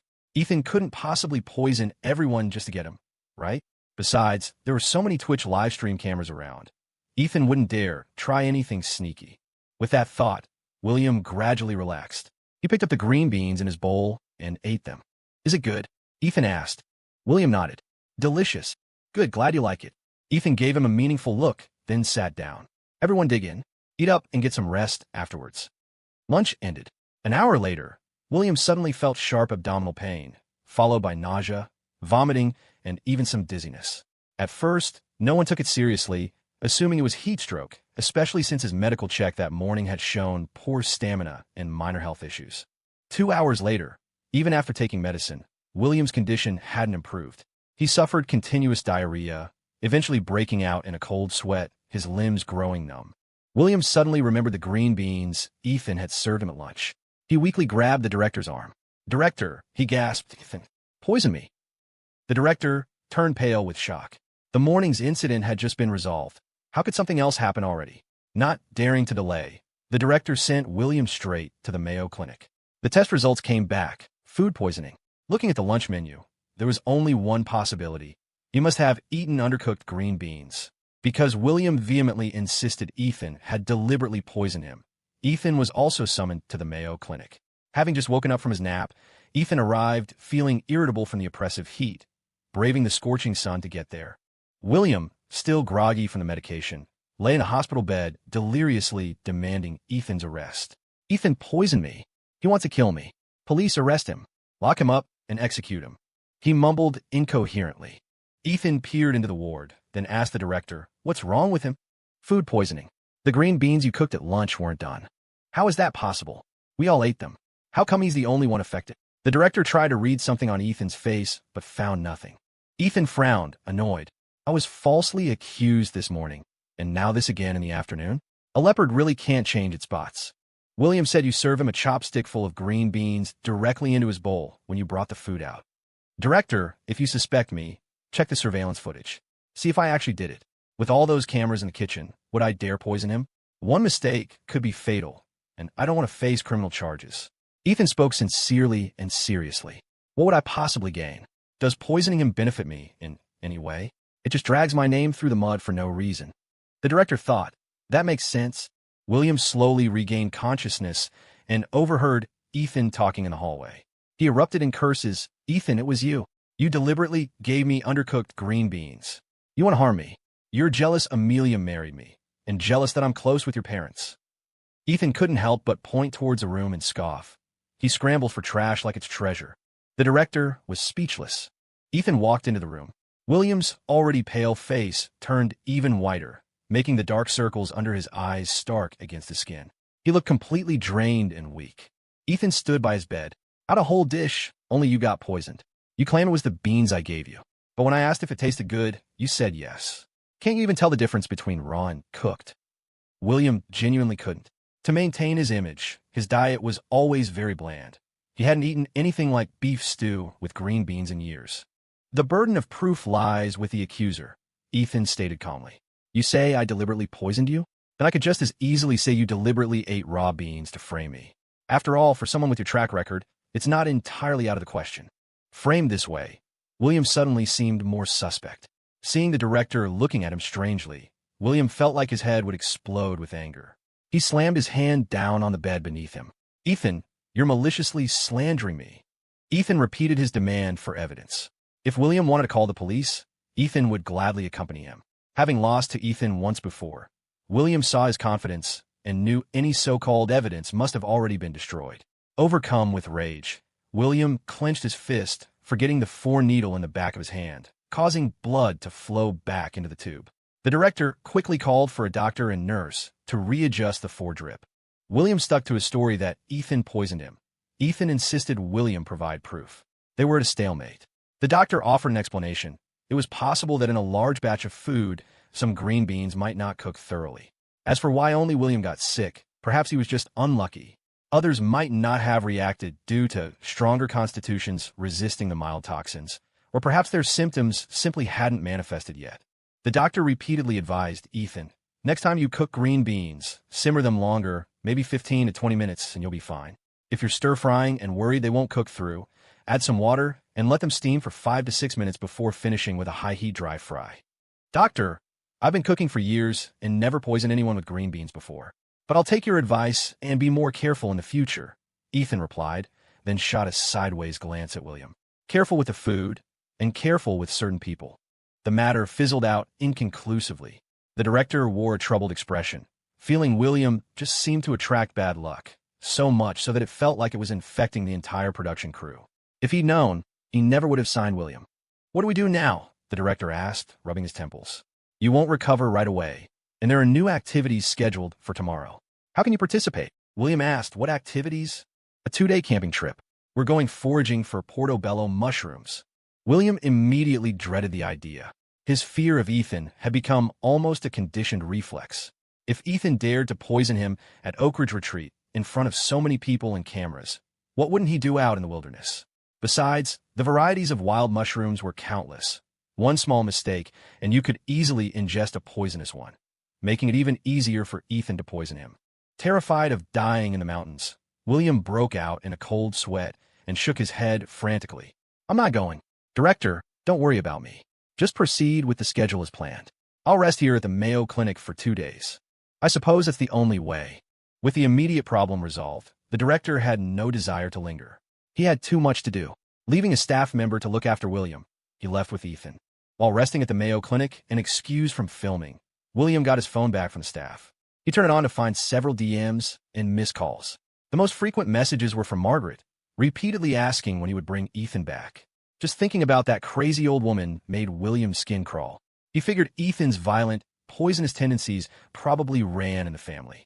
William ignored her messages, pretending he hadn't seen them. He scrolled through the rest until he tapped on an unknown number. The sender had sent him an ultrasound image showing a pregnancy at 34 weeks, due in just over a month. At first, William didn't pay it much mind, assuming it was sent by mistake. The hospital room was quiet. Under the effect of the medication, William felt drowsy. He closed his eyes and quickly fell asleep.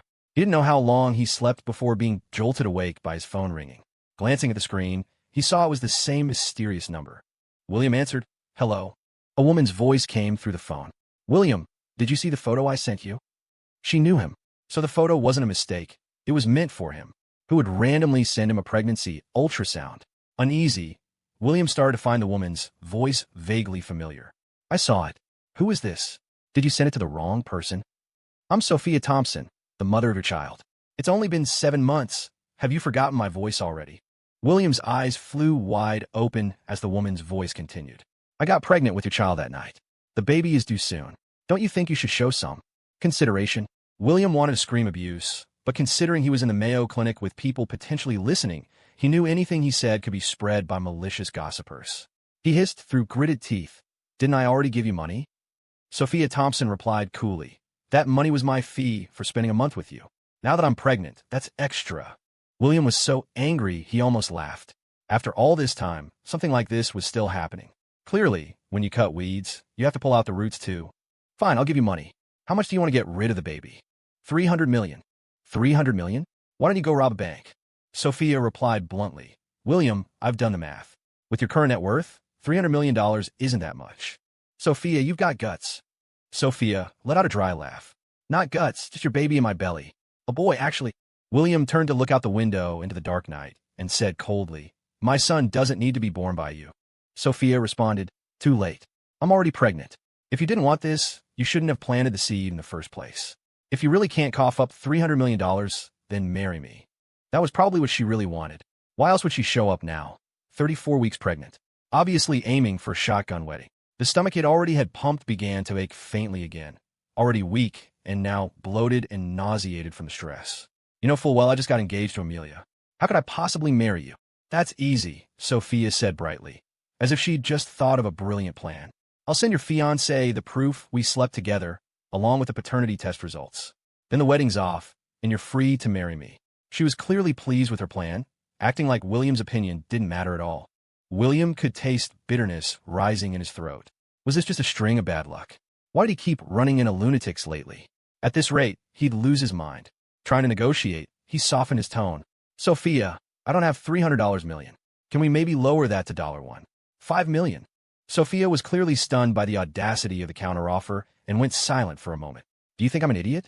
You're slashing $300 million down to $1. 5 million? Who taught you to bargain like that? Aren't you afraid of getting killed? William gave up trying. That's all I've got. Take it or leave it. Fine. Wire me the $1. 5 million. Hearing that there was still room to negotiate, William exhaled in relief. And the baby? I'm keeping it. You're messing with me? Sophia sneered. That's child support. If you don't pay, I'll blow this whole thing up. I've got nothing to lose, just the kid. But you? You're the Harper family's son-in-law-to-be, with a rich biological father now, too. William felt the pressure. He took a few deep breaths to calm himself. Sophia, let's talk this through. If you want to keep the baby, I won't stop you. I'll pay child support. Just don't cause a scene. You want my baby to be a bastard? He's my son. He's not a bastard. William knew he had to placate her first and make longer-term plans later. One step at a time. I'm still not in a secure position. I haven't received the full inheritance from the Johnson Family Trust or my shares in Harper Enterprises. Once I do, I'll bring you and the baby back. We'll be a proper family. That finally calmed Sophia down. So you're still marrying Amelia? I could divorce her after the wedding. I'll wire you the money. Where are you staying now? If it's not great, rent somewhere better. Let me know if you need anything. I'm filming right now, but I'll come see you after. Sophia gave her due date. Will you be with me when I give birth? I promise I'll make time to be there. Pregnant women could be sensitive and emotional, but if you said the right things with patience, they were still manageable. Sophia was finally pacified. As she ended the call, her tone was part reminder, part warning. William, don't forget about me and the baby.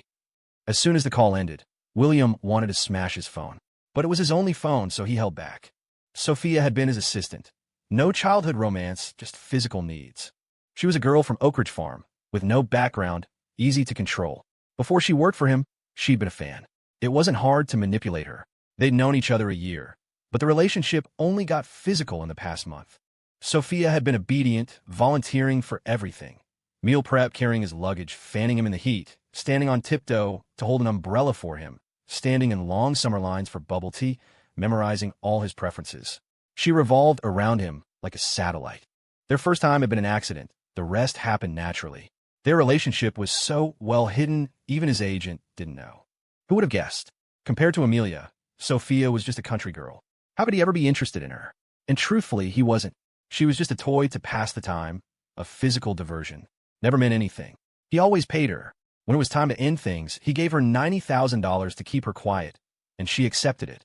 To him, their relationship was purely transactional.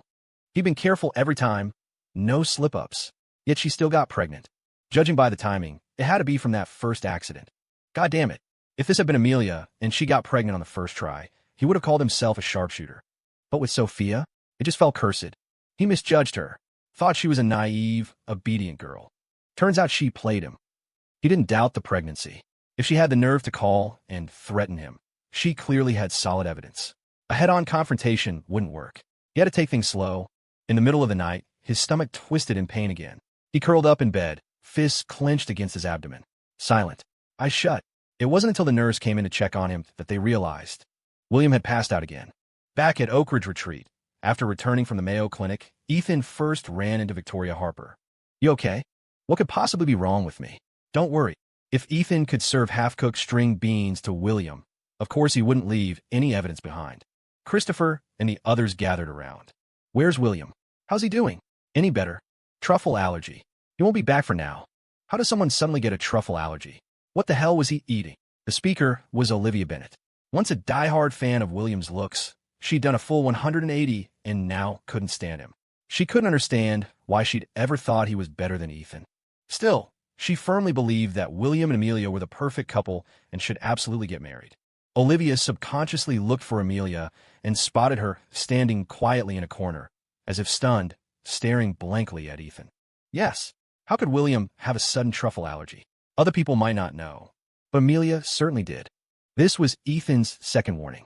Ethan had done it deliberately. He hadn't hit William, but he'd given him food poisoning. The agony of having his stomach pumped was no less than taking a fist to the gut. When Ethan casually glanced her way, Amelia clearly felt the malice radiating from him. Assault and poisoning were illegal. Yet Ethan had repeatedly resorted to such ruthless tactics for Victoria, going against his own principles. This had never happened before.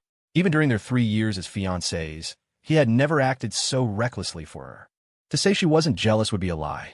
She had badmouthed Victoria so much, but Ethan completely ignored it. Not only did he ignore it, he treated Victoria even better. Watching someone who was once good to her now shower someone else with double the affection. It was a truly awful feeling, like bitter, expired medicine dregs stuck in her throat, emanating a sour, acrid taste. Amelia was an only child. No one at home competed for her affection. Benjamin Harper treated her like the apple of his eye, giving her the best of everything.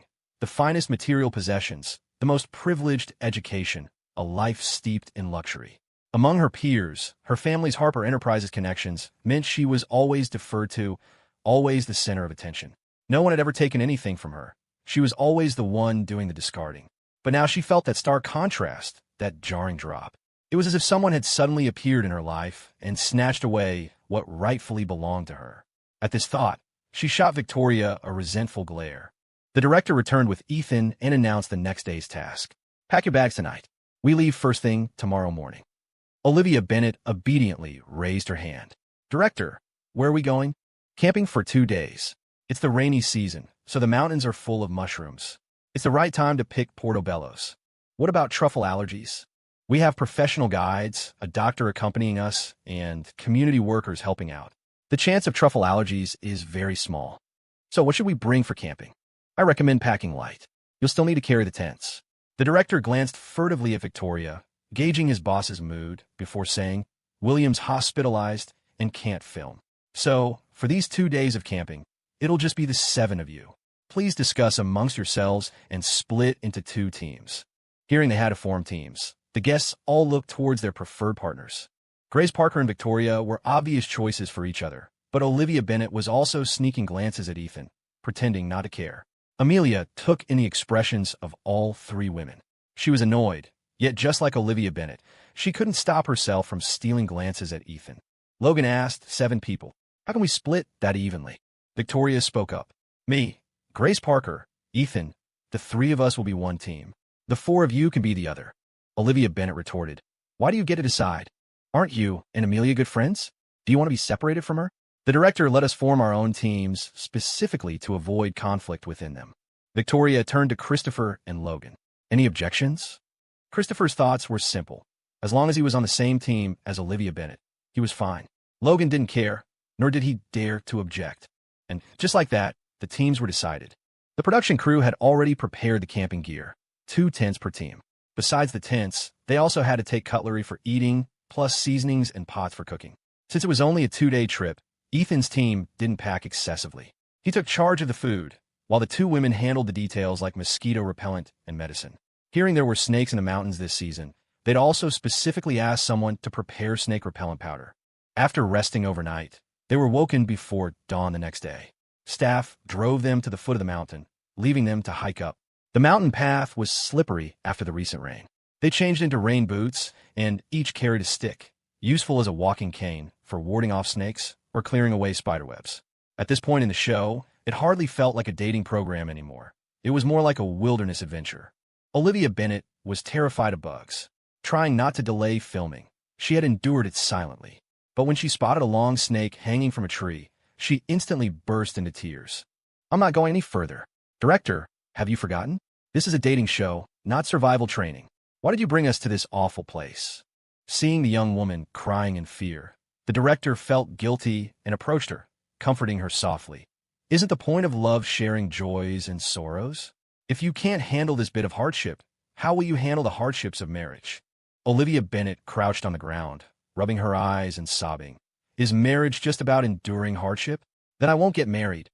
Director, for a moment, he was speechless. But look, everyone else is persevering. You can definitely do it too. But I'm scared of bugs. I'm scared of snakes. I really can't. How can you say you can't? You're so brave and strong. You've overcome difficulties all the way here. You've already reached Rocky Hillside. The summit is just ahead. Are you really going to give up now? The director was trying his usual coaxing routine, but this time, Olivia Bennet didn't yield. Her fear overshadowed everything else. Olivia Bennet asked herself, am I really going to give up? Even Amelia was pushing on. Victoria and Grace Parker hadn't complained once. Victoria, especially, had been cheering everyone on the whole way, keeping spirits high like a little ray of sunshine. No wonder. Ethan was drawn to her. She couldn't lose either. Olivia Bennet used her stick to push herself up and pointed at Ethan. "Director," she said, "can I switch to their team?" "Why? With Ethan there, I'd feel much safer." As soon as she said this, the expressions on Amelia's and Christopher's faces changed. Amelia took Olivia Bennet's arm. "Olivia, are you really going to abandon me?" Christopher added, "I'll protect you from now on. I won't let any bugs near you." "That's bullshit." Olivia Bennet reached out, swatted a mosquito dead, and then casually brushed Amelia's hand away. "Amelia, I don't want to be friends with you anymore. These past couple of days, you've constantly been pushing me and Christopher together. I told you I don't like him, but you kept trying to force it. I might be on a dating show, but that doesn't mean I absolutely have to find man." Olivia Bennet's words left both of them deeply embarrassed. Victoria watched the drama unfold from the sidelines, amused. She hadn't expected Olivia Bennet to actually stand up to Amelia. "Excellent," she thought. Amelia asked, stunned, "Just because of this? If you don't like it, I'll change. I won't try to set you two up anymore." It's not just about that. She had once genuinely considered Amelia her best friend, even imagined asking her to be her sole bridesmaid one day. But now she felt exhausted. "Amelia, I'm not an idiot. I can tell whether someone is genuinely good to me or not." Ever since Amelia had started forcefully emphasizing that they were friends, the friendship had felt tainted. As the saying goes, if a relationship makes you unhappy and constantly drains you emotionally, you need to cut your losses. With no cameras rolling, Olivia Bennet didn't hold back. She wasn't afraid of offending anyone and finally let everything out. She wanted to cut ties with Amelia Harper for a while, but the feeling had reached its peak over the last couple of days. Filming for the show was nearly wrapped up, with only the final date left before the grand finale. From now on, she decided to follow her heart. As for that old saying about guarding against your best friend stealing your man, she couldn't care less anymore. Her conscience was clear. Her feelings for Ethan had only started to grow after their engagement was called off. She figured she should take a page out of Victoria Harper's book. If Victoria could disregard her reputation so easily, why should Olivia care so much about hers? Reputation was just what other people thought, anyway. Why should she make herself miserable worrying about their opinions? If they were assigning blame, wasn't Amelia Harper ditching the wedding the biggest offense here? Just then, something Ethan had said to her popped into her head. And just like that, Olivia Bennet solidified her decision to end her friendship with Amelia Harper. The only person she felt she owed an apology to was Christopher Foster. After all, he'd only been trying to help her gauge Ethan's feelings. But thanks to Amelia Harper's meddling attempts at matchmaking, Olivia had repeatedly misdirected her anger towards him. She couldn't even be bothered trying to test Ethan anymore. It was obvious to anyone with eyes that Victoria Harper held a special place for him. All her attempts had just made her look foolish, achieving nothing except pushing Ethan further away. A flicker of coldness crossed Christopher Foster's eyes, though his voice remained gentle. "Olivia, I respect your decision. If you don't want to be on my team, that's fine. But Ethan's group already has 2 women. If you join them, where are you going to sleep?" Olivia Bennet's immediate thought was swapping someone out.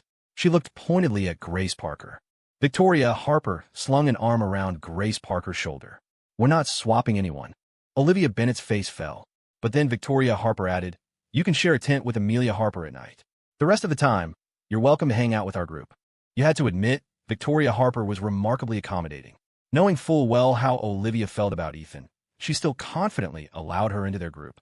Wasn't she worried about someone trying to steal her man? Grace Parker studied Victoria's profile, suddenly finding her motivations difficult to grasp. Victoria Harper turned to Ethan. "Captain, what do you think?" Ethan shrugged. "It's your call." It wasn't that Victoria Harper was completely unconcerned. If she could, she'd whisk Ethan away to a private world meant just for the 2 of them, a place where they could do whatever they pleased without anyone bothering them. To Victoria Harper, Ethan was like a priceless antique, overlooked initially, but once unearthed, suddenly coveted by everyone. The person who possessed such a treasure might want to lock it away, keeping a constant eye on it. But Ethan wasn't an object. He needed his own life, his own world, filled with different kinds of people. If he could be easily lured away, it simply meant he wasn't truly hers to begin with, and perhaps not worth a love after all. Olivia Bennet's eyes lit up. As soon as she heard she could join them, she grabbed her walking stick and awkwardly wobbled over, like a clumsy penguin, to stand beside Victoria Harper, placing herself as close to Ethan as possible. Christopher Foster's expression soured instantly, his composure barely holding. Olivia had just ditched their team without a second glance. making them seem utterly irrelevant. Amelia Harper's voice was grave. Olivia Bennet, are you really ending our friendship? We've known each other for years, since junior high. Have you forgotten who defended you when people made fun of you? Who stood up for you when your own parents belittled you? Does none of that mean anything anymore? I haven't forgotten, Olivia retorted, but I've done plenty for you too. Do you want me to list it all out? She didn't want things to reach this point with Amelia. People changed, yes, but at least some of their shared memories were good. She didn't want to tarnish all of them. Amelia Harper shot back, agitated. Fine, since you're leaving the team, don't bother coming back to the tent tonight. I won't. Olivia snapped. I can sleep with the production crew, or I just won't sleep. It's not like I haven't pulled all-nighters filming before. This time, Amelia Harper was genuinely stunned, staring at Olivia in disbelief. The Olivia she knew was practically a princess, fussy, demanding about her surroundings, especially where she slept. The idea of her sharing sleeping space with a stranger was unthinkable. The Olivia she remembered had craved affection, was deeply sensitive, and, as her friend, had always listened to her. Now, all because of Ethan, she wasn't just talking back. She was ready to sever their friendship entirely. Olivia Bennet turned away from Amelia and patted Ethan's arm. Come on, let's get going. Let's leave them behind. Ethan instinctively glanced towards Victoria Harper. Olivia Bennet's sudden insertion had shifted the group's formation. Victoria Harper, who had been walking behind Ethan, was now positioned behind Olivia. Victoria, however, didn't seem bothered. Let's go. Olivia Bennet was still jumpy, but she was handling it much better than before. Even when startled, she'd just stifle a whimper behind her hand. The mountain trail was treacherous. A single misstep could send you tumbling into the mud. Amelia Harper's face had improved significantly since yesterday. The swelling had subsided, though her cheeks remained flushed. She'd carefully applied makeup that morning, but now it was streaked, her clothes were messy, and just half an hour into the climb, she already looked exhausted and disheveled. Her team, needing to accommodate her slower pace, kept stopping and starting, and they were quickly left far behind Ethan's group. Victoria Harper was probably the fittest among the female contestants. A climb like this was usually no problem for her. However, the rain boots she wore were slightly too large and were rubbing her feet painfully. She gritted her teeth and pushed through the discomfort for over half an hour, but the pain intensified until every step felt like walking on razors. Watching the back of Ethan's head, she silently vowed not to hold the group back. Even Olivia Bennet, terrified as she was of bugs and snakes, was managing to keep walking through her tears. What was a little foot pain compared to that? With renewed determination, Victoria tightened her grip on her walking stick and fell silent, her earlier energy subdued. Just then, Ethan, leading the group, suddenly turned around. Victoria Harper, are you all right? Never better. Victoria immediately plastered on a bright smile. Olivia Bennet felt a pang of jealousy. She'd been practically sobbing behind him for ages, and he hadn't offered a single word of comfort. After hearing Victoria's assurance, Ethan started walking again, but this time, his gaze kept drifting sideways towards her. A moment later, he stopped again. Olivia Bennet. Switch places with Victoria Harper. Olivia Bennet opened her mouth to protest. Why should I? But caught herself. As a newcomer crashing their group, she wasn't really in a position to argue. She meekly stepped aside. Go on. Victoria Harper raised an eyebrow at Ethan. Sudden change of plans? Worried about me? Did you hurt your foot? Victoria was good at hiding pain. Her gait hadn't changed noticeably, even though it hurt. Grace Parker, walking right behind her, hadn't noticed anything amiss. How had Ethan? Lean on me, he said, extending an arm and gently pulling her closer, half supporting her against him. An indescribable warmth spread through Victoria Harper, but remembering the heavy pack Ethan was carrying, she quickly straightened up, whispering, I'm fine, really. I can walk on my own. As much as she enjoyed being close to Ethan, she knew this wasn't the time or place. You're limping, and you still say you're okay? A member of the production crew accompanying them asked. Did Victoria Harper twist her ankle? Should we stop and rest? Ethan asked. How much further is it? If we keep this pace, we'll be there in about 20 minutes. How about this? Ethan, you carry Victoria Harper, and the rest of us can take the luggage. We don't have much, so we can split it. Is that really appropriate? Why wouldn't it be?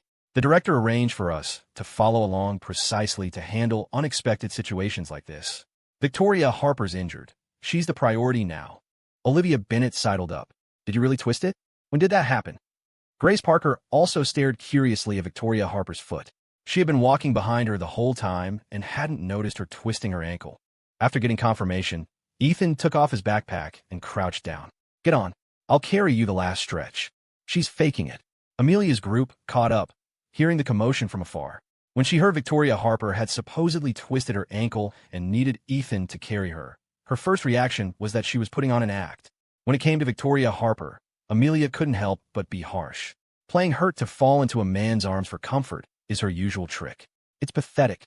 We're all hauling luggage up this mountain, while some people only know how to slack off, playing petty games even while climbing. In Amelia's eyes, Victoria Harper was like some whore trying to seduce men. Back when she was an observer in the observation lounge, she had watched Victoria Harper concoct all sorts of reasons to throw herself at Ethan. Tying his apron while cooking, cutting his hair, shaving his beard, and that first candlelit dinner they had at the Cheesecake Factory. So much time had passed, yet the memories were vivid, as if they'd happened just today. It made her chest ache with resentment, and her gaze towards Victoria Harper was filled with hatred. Though she'd never liked Victoria Harper, she used to at least call her aunt in public to give her some face. Now, she had no intention of offering even that courtesy. Ever since Victoria Harper started seducing Ethan, they had become enemies. Now, they were practically mortal foes. She wished the other woman would just die. Ethan's expression remained unchanged as he glanced at Amelia. Some people never learned their lesson, no matter how many times they suffered for it. After a beating, she'd forget it instantly. Perhaps because this slap hadn't landed on her own face, she didn't know the pain and therefore couldn't remember it. It was just hard on William, taking the hits time and again, thinking Amelia might feel sorry for him. Who knew she'd keep provoking trouble, almost as if she couldn't wait for Ethan to beat him to death sooner. Ethan even suspected maybe they actually enjoyed getting beaten up, which was why they provoked him again and again, ignoring his warnings. Under Ethan's cold glance, Amelia snapped back to reality, seeming to remember William still lying in a hospital bed. Her half-open mouth slowly closed. Ethan was already crouched in front of Victoria Harper, waiting for her to get on his back. Victoria Harper hesitated shyly for a rare moment, patting his shoulder. "It's okay, really. We're almost there. I can manage." Ethan suddenly grabbed Victoria Harper's wrist, preventing her from escaping. He hoisted her up, lifting her onto his back with one arm. Suddenly airborne, Victoria Harper yelped, instinctively wrapping her legs around his waist to keep from falling off. "You're limping badly and still say you're fine," Ethan said, adjusting her higher on his back with his strong arms. "I really am okay," Ethan said. "Then let's just say I want to carry you." Victoria Harper felt a tickle in her heart and blushed, a rare sight. She stopped protesting, lightly hooking her arms around his neck. Her gaze lowered, fixated on the birthmark on the back of his neck. He had noticed something was wrong, even though she was walking behind him. Wasn't that proof enough that he cared about her? Seeing the sweat trickling down Ethan's profile, Victoria Harper acted without thinking, reaching up to wipe it away, her fingertips gently dabbing the beads of moisture from his jawline. Ethan's steps faltered for a second, his grip on Victoria Harper tightening slightly. Walking behind them, Olivia Bennett watched their backs, feeling so jealous it soured her stomach. She didn't dare voice any complaints, afraid of being kicked out of the group, leaving her with nowhere to even cry. Distracted by the figures ahead, Olivia momentarily forgot her fear of bugs. Ethan walked faster with Victoria Harper on his back. She felt lighter than the luggage he'd been carrying earlier. They finally reached the destination.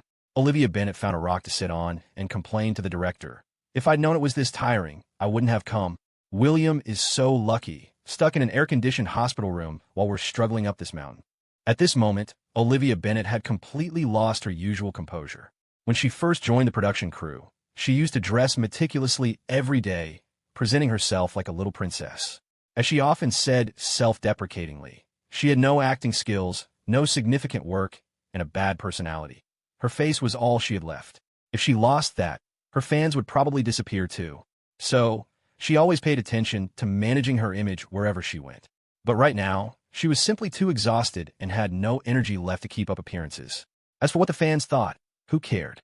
Ethan carefully set Victoria Harper down on a clean rock and, without a word, started pulling off her rain boot. Victoria Harper didn't react faster than Ethan. She was stunned for a moment before trying to cover her foot, her toes curled up tightly in nervousness. Ethan frowned as he looked at her blister-covered feet. "Why didn't you say anything when your feet were rubbed raw like this?" Ethan asked, his tone uncharacteristically serious. Grace Parker sucked in sharp breath. Who knew how long Victoria Harper had endured this? She had been walking right behind her and hadn't noticed her shoes were causing problems. Olivia Bennet rushed over too. Oh my God, that looks painful. She felt a wave of relief that she'd managed to curb her temper and hadn't made any snide remarks earlier.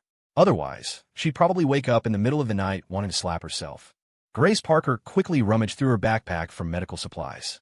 Before she could hand them over, Ethan held out his hand. Grace Parker placed the supplies in his hand, watching him kneel on one knee, coaxing Victoria Harper to let him see her foot. Ethan gently grasped Victoria Harper's ankle with one hand, preventing her from pulling away, then carefully dabbed iodine on the raw blisters. Does it hurt? Victoria Harper buried her face and mumbled, No. Ethan's touch was very gentle, treating Victoria Harper like fragile porcelain, handling her with the utmost care. It was the kind of tenderness that even onlookers envied, let alone Grace Parker and Olivia Bennet. Grace Parker clenched the bandages in her hand. She had already decided to give up, but seeing this scene unfold before her still made her heart ache uncontrollably. Try to keep your feet dry for the next couple of days. I'll see if I can find you a different pair of shoes, Ethan said, his voice thick with concern. Victoria Harper nodded, feeling the tickle in her heart grow stronger. Olivia Bennet said sourly, You two certainly seem close. Ethan stood up. After asking around, he actually found a pair of flip-flops for Victoria Harper to wear for the time being. He reminded her worriedly, Flip-flops aren't slip-resistant, so don't wander around. If you need to go anywhere, I'll carry you. Victoria Harper lowered her voice. What if I need to use the restroom? Once they arrived, the first order of business was setting up the tents, then cooking. Ethan worked skillfully, and with Grace Parker and Olivia Bennet helping, the two tents were up in no time. Olivia Bennet, dripping with sweat, didn't stop. Eager to stay on the team, she scrambled to find work, wanted to make a good impression on Ethan and prove her worth. Olivia Bennet wasn't strong, but she had boundless energy. So, Ethan tossed her a small shovel and told her to dig a pit, which he'd use later to build a stove and cook. Shovel in hand, Olivia Bennet dug furiously, bursting with energy, a stark contrast to just 2 hours ago when she was complaining bitterly and swearing she'd never come back. The director chimed in then, encouraging everyone, just 2 tough days and we'll be back in the city tomorrow night. We've scheduled a 3-day break for you all to rest up properly before we head to the next location. Olivia Bennet asked, Where's the next place? The director replied, It's a secret. Wouldn't be a surprise if I told you. Olivia Bennet muttered, More like a fright. The director retorted, Just keep digging your pit. With Ethan keeping an eye on her, Victoria Harper couldn't do heavy lifting, only light tasks. After the tents were set up, she and Grace Parker unpacked their luggage. Grace Parker asked, What did you say to Ethan just now? Victoria Harper gave a light smile. Nothing much. Grace Parker glanced outside at Olivia Bennet, still digging. Olivia Bennet likes Ethan, you know? I'm not blind. Of course I know. Then why are you letting her get close to Ethan? Victoria Harper noticed Grace Parker seemed quite invested in her and Ethan's affairs lately. Victoria Harper continued unpacking. She'll have to get over it eventually. One more admirer to handle doesn't make much difference. Grace Parker felt like that comment was subtly directed at her. Before she could process it, she saw Victoria Harper walk out of the tent and straight towards Olivia Bennet. Need any help? Olivia Bennet glanced at Victoria's foot. No thanks, I can handle it myself. This was a task Ethan gave her, and she wasn't about to share it. Victoria Harper watched for a moment before praising. Wow, you've dug a really good pit. It's so big and round. Should be great for starting a fire. Olivia Bennet didn't look up. Of course. Hearing Victoria's compliment lessened Olivia's wariness towards her. She stopped digging. What are you standing here for? You're blocking my light. Go sit somewhere else. And don't get the wrong idea. I'm not worried about your foot. I'm just afraid you'll get hurt and make Ethan carry you again. All right. Victoria Harper twisted open a bottle of water and offered it to her. Want some water? Olivia Bennet was thirsty. She took the water, gulped it down, muttered a thanks, and went back to digging. She wasn't sure exactly what kind of stove Ethan wanted, but digging a little deeper couldn't hurt. Are you hungry? I have some chocolate here. Not hungry. Chocolate will give you more energy. You've already done so much. You need to refuel. You need strength to keep helping Ethan. All right, give me a piece then. Victoria Harper unwrapped it. Open up, I'll feed you. Olivia Bennet subconsciously opened her mouth. Only after the chocolate was inside did she realize what happened. Her eyes widened. Don't think you can butter me up like this. Let me tell you, I'm your rival now. I like Ethan. Oh wow, you like Ethan? I never would have guessed. Suddenly, Victoria Harper's tone turned cold. Well, in that case, I can't let you stay. Go back where you came from. Olivia Bennet froze. How could you do this? Do what? Ethan's the team leader. I'll go talk to him. But he listens to me. Go ahead, try. Olivia Bennet grew anxious, looking at the pit she'd worked so hard on. But I dug the pit. I did work. Even if you dug the pit, he still listens to me. Olivia Bennet looked utterly wronged. How could Victoria Harper be so mean? So cruel. She lost all motivation to dig, dropped the small shovel, looking like an abandoned puppy. I don't want to go back. Then from now on, you have to do exactly as I say. If you try any funny business, I'll send you packing. Grace Parker came out just in time to see Victoria Harper teasing Olivia Bennet. No wonder Victoria was reading child psychology last night. Grace thought. It was all for Olivia. Victoria Harper wasn't just aiming to win over Ethan. She planned to handle all her rivals one by one. Her methods were so sophisticated. How could a simple admirer like Olivia Bennet possibly compete? Ethan returned with a pile of firewood and saw the pit Olivia had dug. He chuckled. Trying to bury someone in a pit that deep? If only I could bury someone, I'd bury Victoria Harper first, Olivia Bennet thought, though her face showed nothing. She mumbled, Is it too deep? What should I do? Fill in a bit. I'll take care of it. I just saw a lot of portobello mushrooms over there. Take the handbook, go find some, and bring them back. We'll have mushroom soup for lunch. Hearing Ethan give her another task clearly meant he considered her part of the group. With food and involvement, he definitely wouldn't kick her out. Thinking this, she shot a triumphant glance at Victoria Harper, then rummaged in her bag for the handbook and happily skipped off with a basket to find the portobello mushrooms. Victoria Harper asked, You sent her off to find portobello mushrooms? Aren't you worried she'll get poisoned? There's staff watching over them. It should be fine. Ethan looked at Victoria Harper's foot. Does your foot still hurt? Doesn't hurt.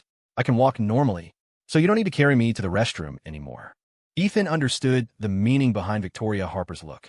He'd dodged the bullet before, so this time he'd better find something to do to change the subject.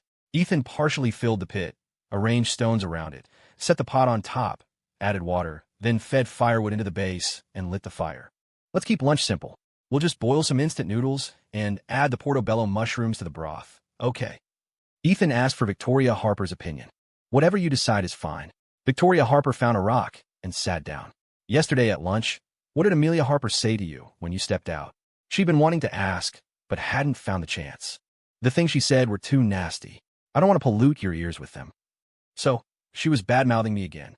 Seeing her relationship with Ethan progressing, Amelia Harper had clearly panicked, unable to control her emotions, revealing her character flaws.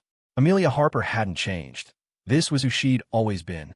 It was just that her first 20 years had been smooth sailing, making her accustomed to getting her way, believing everything was hers and under her control. So, when faced with unexpected setbacks, she tended to fall apart mentally. Falling apart now. What's she gonna do later? Victoria Harper stood up. I need to talk to the director about something. The director was busy setting up tents and adjusting equipment. Victoria Harper called out to him and got straight to the point. Has Amelia Harper been bad-mouthing me frequently on the show? She did when she was acting as an observer. The director explained that Amelia was more restrained during the Twitch live streams.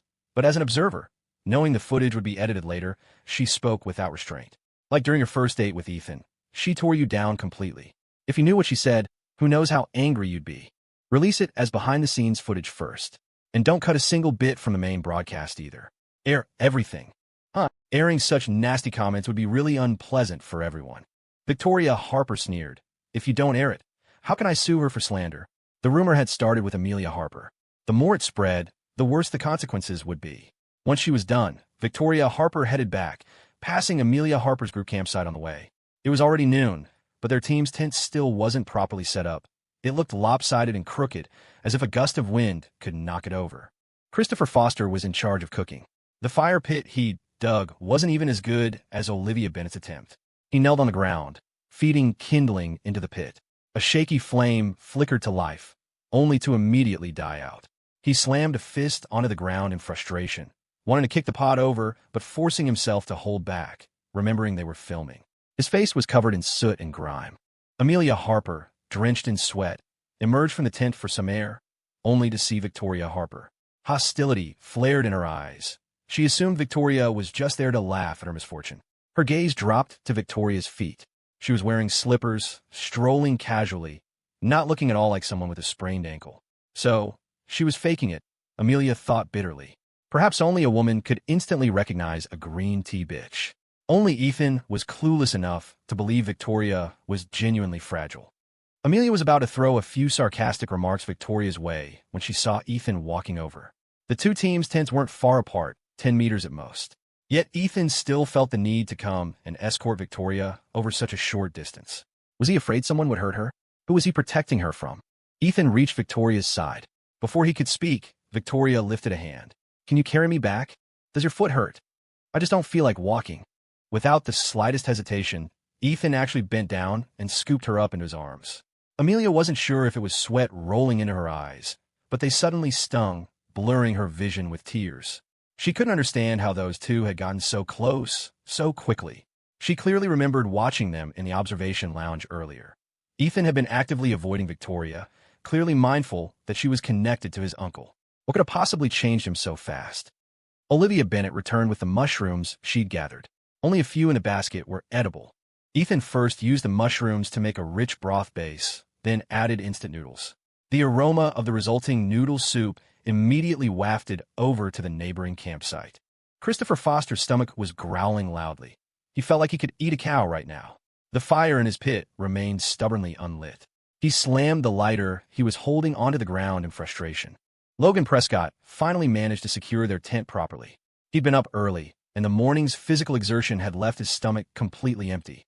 When he caught the fragrant smell, he assumed Christopher had finally managed to cook something. But when he came out, he saw the cast iron stove, the cold water, the unlit firewood. The sight sent a disheartening chill through him. Where's the food? Logan demanded. I can't get this fire started, Christopher admitted sullenly. Just then, Ethan called out from next door, time to eat. Logan looked over, green with envy, clutching his flat stomach as a gnawing hunger burned inside him. How can you not even start a simple fire? Logan complained, his voice rising. Look what time it is. They're already eating next door. What are we supposed to eat? You had one job, cooking. Why can't you do anything right? Logan continued his tirade. Look at Ethan over there. He's a rich kid, sure, but he knows how to cook, camp, set up a tent, everything. You're supposedly from Oak Ridge Farm. How come you can't do anything better than him? Did you seriously never do any chores growing up? This wasn't the first time Logan had found Christopher's incompetence strange. From day one, Christopher had put on airs, trying to claim the leader position based on his age and his Oak Ridge Farm background. He kept bringing up his origins, emphasizing his supposed grit, trying to paint himself as some inspirational success story, a poster child for overcoming adversity. Logan had initially felt some respect for Christopher, but the constant harping on his background and how hard he supposedly had it started to feel cheap. Christopher snapped back defensively. Just because I'm from Oak Ridge Farm doesn't mean I know how to do all this stuff. But you can't even handle the basics like starting a fire or cooking. And remember those tasks they assigned earlier? You did a sloppy job, couldn't even tell garlic sprouts from green onions. People of my generation from Oak Ridge Farm didn't do manual labor, Christopher retorted haughtily. I wouldn't know how. I never had enough time for studying as it was, trying to get ahead in life. Besides, my parents didn't want me doing farm work. Logan couldn't help but scoff. Isn't that a contradiction? You used to talk about your family, about how tough life was in the Oak Ridge community, how your 3 sisters could do anything. So, it turns out only the women in your family actually work, huh? Is the reason you don't know how to do anything because your sisters did it all for you? But aren't your sisters a couple of years younger than you? Didn't they have to study too? And you keep saying you're the first college graduate from the Oak Ridge community. So, tell me, did your sisters just not get into university? Or did the family make them give up their chance so you could go? Logan was now certain. Christopher was just milking the underdog from Oak Ridge Farm persona. He couldn't do anything practical, but insisted on broadcasting his supposed struggles and hardships to the production crew. What hardships? His parents and 3 older sisters had clearly supported him entirely. By rights, Christopher, now the owner of a small company and wealthy enough to be on a reality show like this, shouldn't be poorly off. Logan, for instance, as a streamer with supposedly over 50 million followers, earned a significant income. Christopher's couldn't be much lower. Yet, despite living such a good life now, Christopher hadn't brought his family to the city to enjoy his success, nor had he even bought them a decent house in the nearby Maplewood Township. A proper house there, 100+ square meters with renovations, would probably cost around $1 million, easily affordable. But Logan had recently seen Christopher video calling one of his sisters, and she was still in the old brick house back in Oak Ridge Farm. Couldn't he even afford to build them a proper multi-story home? The more Logan thought about it, the weirder Christopher seemed. Men understand each other's darker sides, and Logan recognized Christopher's type instantly. Wasn't he a classic Phoenix man? The kind who claws his way up from poverty, often expecting everyone else especially women, to cater to him. From the moment he arrived, he'd been targeting Olivia Bennet, the youngest, most temperamental, yet easiest to sway member of their group, cozying up to her, trying to get on her good side, playing the victim to gain her sympathy. The more Logan understood what kind of person Christopher was, the less he wanted anything to do with him. Thankfully, filming would be over soon. He had a feeling this show was going to be a massive hit. Once the main episodes aired, wouldn't Christopher's entire past be dug up and exposed? Just let him keep digging his own grave, Logan thought grimly. Christopher's face turned livid, practically green with rage. Logan Prescott, are you deliberately trying to pick a fight with me? Why should I tell you anything about my family affairs? If you think starting a fire is so easy, you do it. Fine by me, Logan shot back. He picked up the discarded lighter, flicked it 3 times, and successfully lit the kindling. He added more wood, and the flames grew steadily without dying out. Logan dusted off his hands with a distinct sneer. He didn't say a word, but the look in his eyes screamed useless. Christopher's face darkened even further. He gritted his teeth. Having climbed to his current position, his pride and reputation, was everything to him. He mentally marked Logan Prescott down, already holding a grudge. Starving, Logan tossed the instant noodles into the pot before the water had even fully boiled. The resulting noodles were undercooked but barely edible. Chewing the dry, flavorless strands while smelling the rich aroma wafting from the neighboring camp made his meal feel utterly tasteless.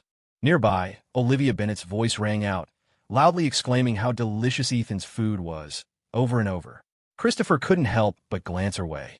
Already irritated, he felt even more choked with anger.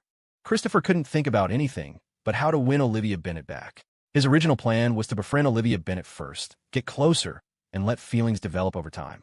As Ethan repeatedly rejected her, she'd grow disheartened. Then, he would appear at just the right moment to comfort her and win her affection.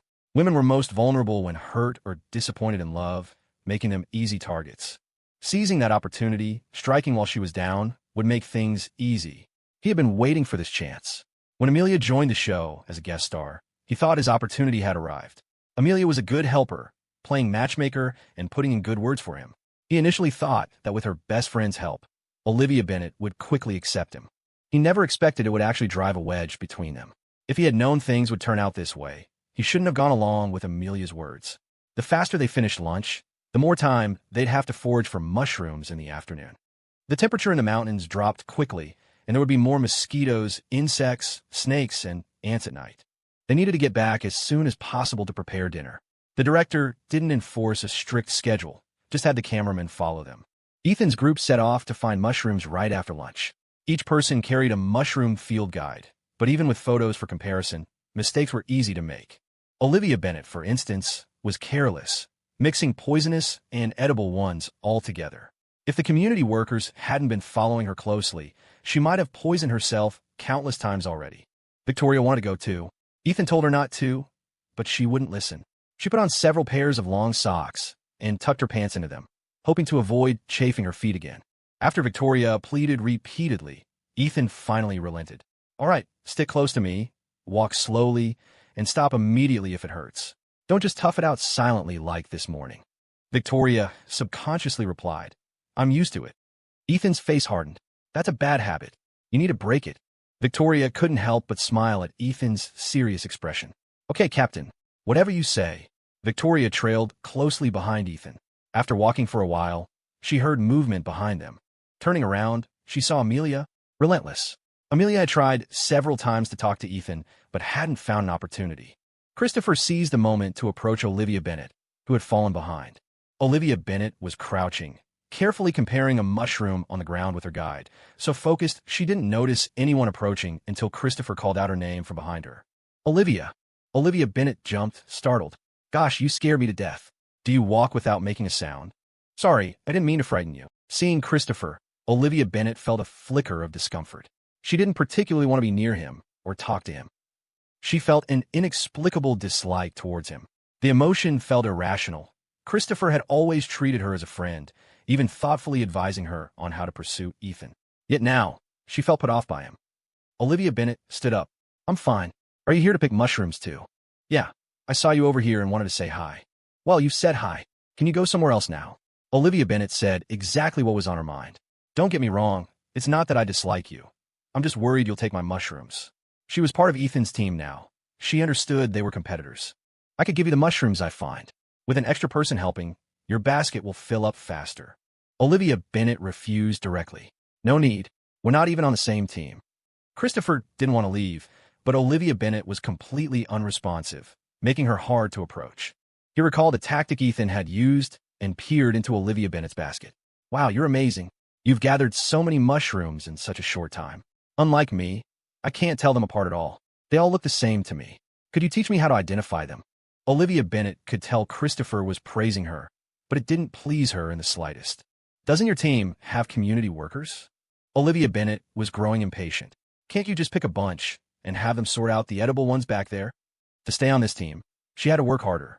If she didn't gather enough mushrooms and they ran short, what if Victoria kicked her out? Christopher sensed Olivia Bennett's impatience and settled for the next best thing. Olivia, I didn't take Amelia's joke seriously. I've always known you like Ethan. It's good that you cleared the air this time. I hope you can let it go too. Don't end a years-long friendship with your childhood sweetheart over something so small. Amelia was just too concerned about you. She's been really down ever since you left the team, wanting you back but not knowing how to ask. Olivia Bennett didn't want to discuss it further. I don't want to go back. I'm fine here. So, can we still be friends? Christopher asked tentatively. We were always friends, Olivia replied. Even regular friends counted as friends. I'm relieved to hear you say that. I was worried you'd ignore me. Among the female guests, you're the only one who talks to me, who's willing to chat, and doesn't look down on my background. The first time I saw you, I felt like I was seeing my cousin. She's innocent and likable, just like you. I'll introduce you sometime if I get the chance. He stopped there, saying any more would cross a line. Christopher picked up his basket and headed in another direction. I'll go look for mushrooms somewhere else. Won't disturb you anymore. Stay safe. Watching Christopher's retreating figure, Olivia Bennett couldn't help but feel a little guilty. Maybe she had been too guarded around Christopher. He seemed like a genuinely good person, considerate of her feelings during their 2 dates, and thoughtful in daily life. It was a relief Christopher just saw her as a cousin and didn't actually like her romantically. If he did, she wouldn't know how to face him. Amelia trailed behind Ethan and Victoria, her mind clearly not on mushroom hunting. Her basket filled with any eye-catching, likely poisonous mushroom she came across. Whatever she saw, she picked. After following them for about 20 minutes, Amelia finally spoke up. Ethan, can I talk to you alone for a minute?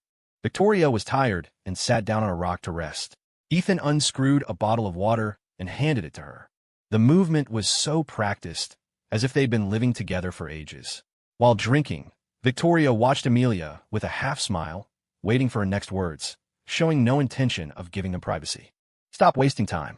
Spit it out or get lost, Ethan said, his tone cold and laced with annoyance. His retort made Amelia choke on her words. Victoria took the chance to needle her. Even if you talk to Ethan alone, he'll just tell me anyway. Why bother? If my being here really bothers you, just pretend I'm thin air. I can pretend I didn't hear anything. Ethan seemed to agree, showing a rare flicker of interest in what Amelia had to say. Can you drop the lawsuit? Last 3 days. Please support with likes, /comments, /shares if you enjoy the story. Let's climb the rankings. Charge. Delta. Can you drop the lawsuit? Seeing Ethan remain silent, Amelia Harper spoke again. As long as you drop the suit, I'll agree to anything. Perhaps because it was her first time begging someone, her tone lacked sincerity, her attitude was non-existent. It sounded less like a request and more like a command. Still, a flicker of shame could be seen in her eyes. An egoist like Amelia Harper wouldn't feel ashamed for doing wrong. Her shame stemmed from having to grovel before someone she once despised. At this moment, Amelia Harper might still harbor a sliver of hope. Hope that Ethan would drop the lawsuit out of consideration for their past. She could give him money, help him return to the Johnson family. She'd even be willing for them to get back together. Ethan asked, paying to spread rumors that I'm a simp, hiring trolls to falsely accuse me of cheating first, instigating Richard Johnson to fabricate stories about me being unfilial. Did I falsely accuse you of any of this? Amelia Harper unconsciously lowered her voice. No. Ethan gave a cold smile. Since I didn't falsely accuse you, why should I drop the lawsuit? Using slander to silence others is the best way to cover one's own sins. Those who falsely accuse you know better than anyone how wronged you truly are. Mercy towards an enemy is cruelty to oneself. If he softened even slightly now, he'd only have himself to blame. Amelia Harper's voice finally held a note of pleading. Ethan, please don't be so hostile towards me, okay? I just want to talk things through properly so we can resolve this issue. That's your problem, not mine, Ethan said. If you want me to resolve your problem, it's not impossible. Just liquidate Harper Enterprises and compensate me with the full amount. A good reputation is priceless. You destroyed mine, so it's only fair I ask for some money, right? Amelia Harper's expression changed drastically. Ethan, if you want an apology, I'll give it. If you want compensation, we can discuss it properly. But asking for all of Harper Enterprises? Isn't that completely delusional? Ethan, asking me to drop the lawsuit is just as delusional. Ethan, I know I was wrong now. I'm truly sorry. I said many awful things to you and did things that hurt you. But initially, I just wanted to use adrenaline bonding to win you back. I shouldn't have been unreasonable, shouldn't have disregarded your feelings and run away from the wedding. The things online. That was also me trying to force you to come back. I won't stop you if you want to sue, but think about it. Even if you win, how much will you really gain? It's a waste of time and energy. Wouldn't it be better to sit down and talk? We won't shortchange you on the compensation you deserve. Since you've cut ties with the Johnson family, you must be short on cash, right? How about $1? $5 million. Amelia Harper glanced at Ethan's expression and quickly revised the figure. $5 million. I'll give you $5 million. Drop the lawsuit, and we'll settle this peacefully. In the future, if you ever need anything, you can always come to Harper Enterprises. Let's shake hands and make peace, okay? Honestly, groveling wasn't in Amelia Harper's nature. For her to speak like this was already quite something. In her mid-20s, Amelia Harper had been willful, rebellious, arrogant, insolent, and recklessly self-important. She never considered others' feelings, and even when she did wrong, she'd find ways to cover it up rather than apologize. Even after getting married, she continued to do as she pleased, looking down on everyone. Only after turning 30 did she mature somewhat and learn flexibility, but deep down, that malicious streak remained. Amelia Harper had said so much, but Ethan's attention snagged on adrenaline bonding. He found it laughable. Thanks for your adrenaline bonding. It just makes me find you even more disgusting. Amelia Harper stood rooted to the spot, tormented. For the first time, she truly understood what goes around comes around meant. People only reflect on their actions when they feel regret. If Ethan didn't have the backing of the Ian Group, would Amelia Harper have voluntarily apologized and sought peace? Not a chance. When Amelia Harper couldn't find a solution, she started looking for someone else to blame. There shouldn't be secrets when two people are dating and engaged. If Ethan had told her he knew the boss of the Ian Group, she wouldn't have run off to William. To put another way, wasn't Ethan also at fault? Hiding his relationship with Grace Parker, getting involved with Victoria Harper behind her back. If he hadn't sent signals, why would Victoria Harper come to this kind of production crew to pursue him? Of course, Amelia Harper wouldn't say these things out loud. She still needed something from Ethan. How did you meet the people from Ian Group? Why are they helping you? Why did you never tell me before? Faced with this barrage of 3 questions, Ethan didn't answer but asked back. What are you trying to do? Can you introduce me to the boss of the Ian Group? Since Ian was the one helping Ethan, and Ethan wouldn't budge, her plan was to negotiate with Ian directly. Victoria Harper, who had been silent until now, piped up with interest. You want to meet the boss of Ian Group? Beg me. I know him. Amelia Harper was already in a foul mood. Hearing Victoria's interruption, she sneered. You know the Ian boss? Who do you think you are? I wouldn't even believe you if you claimed to be his mistress. His mistress, huh? Victoria Harper didn't seem bothered.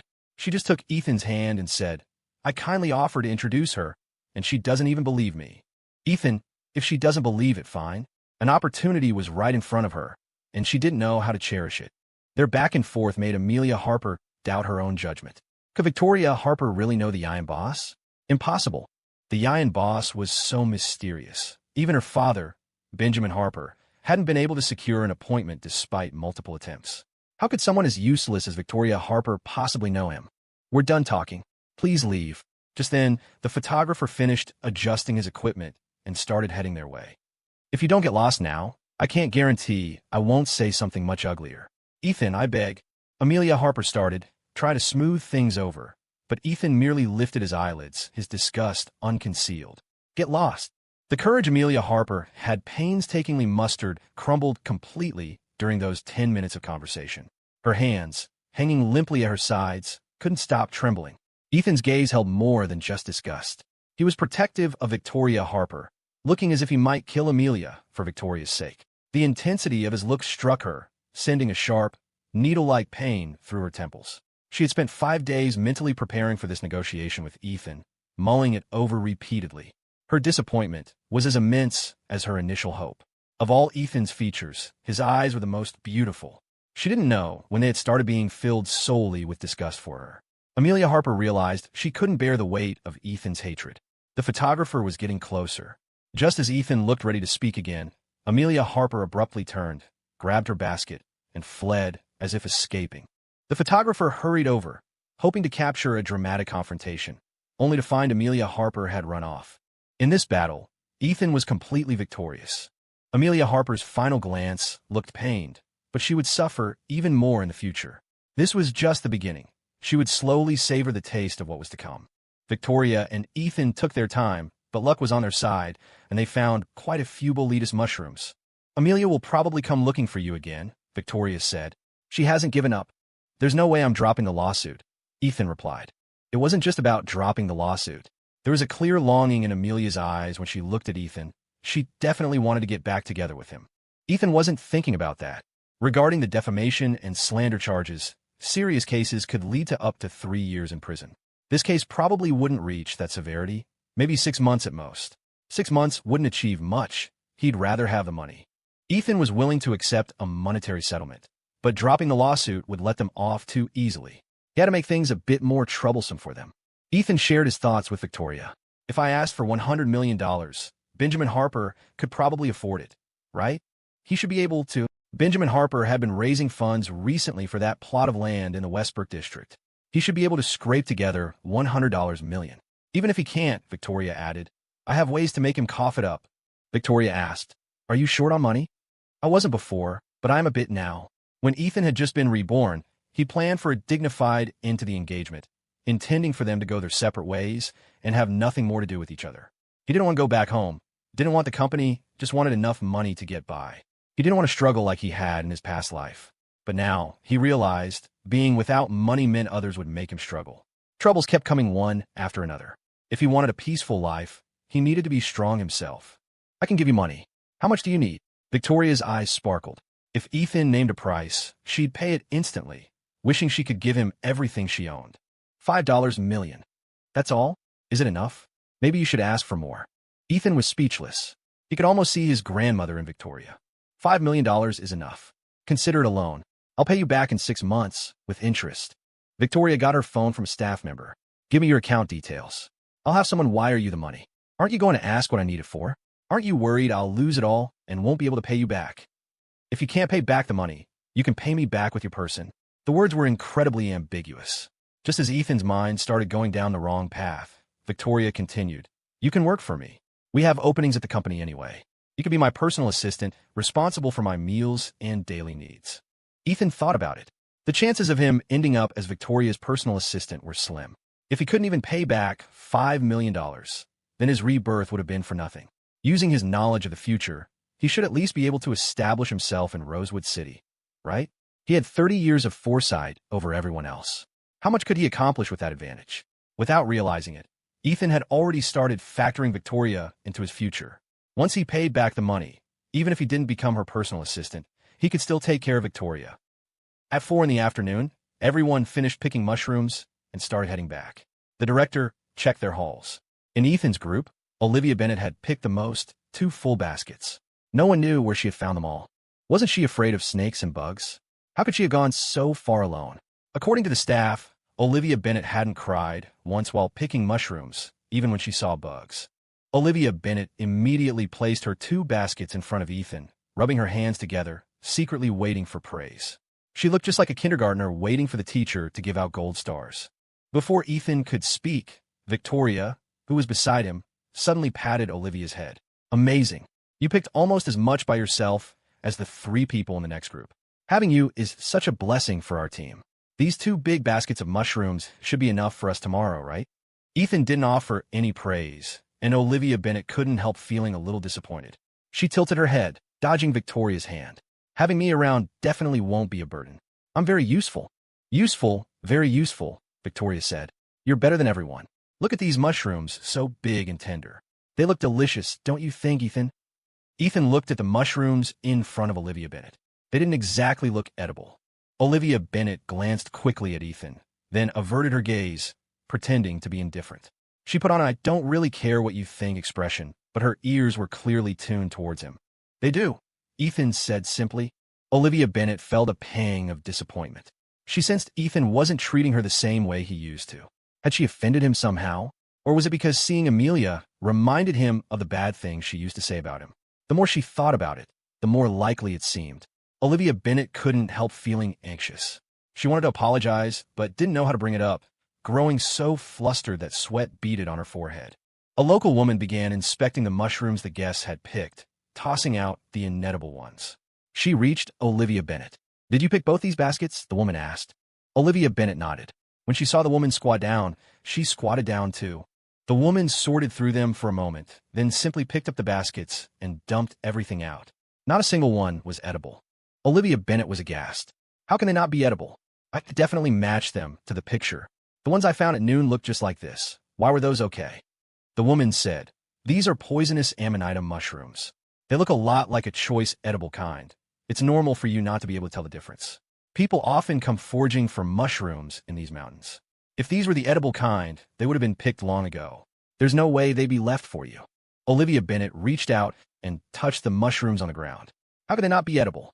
She had spent the whole afternoon searching, hoping to be praised after they were cooked.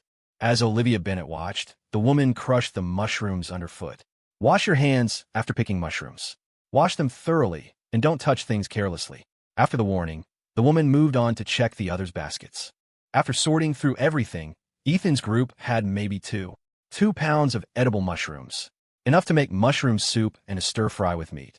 Plenty for the 4 of them. Ethan had already planned the meal. Olivia Bennet was still squatting on the ground. She wasn't crying, but you could tell she was crying inside. Ethan gave Victoria and Grace Parker a helpless look. They understood immediately and went over to Olivia Bennet, flanking her on either side. "Don't feel bad," Victoria said. "Better luck next time, okay?" Grace Parker added, "Even though none were edible, you were still impressive for finding so many." Olivia Bennet looked up at Victoria. "Since I didn't find any edible mushrooms, will you kick me out?" Victoria squatted down, meeting her eyes, and said softly, "We won't kick you out. You can sleep with us tonight. Our tent is big. It'll be a squeeze, but the 3 of us should fit." Hearing this, Olivia Bennet felt relieved of that worry, but she still felt miserable. She thought she'd be the most impressive, but instead, she felt the most disgraced. "I'll just eat less tonight," she thought. "No mushrooms for me.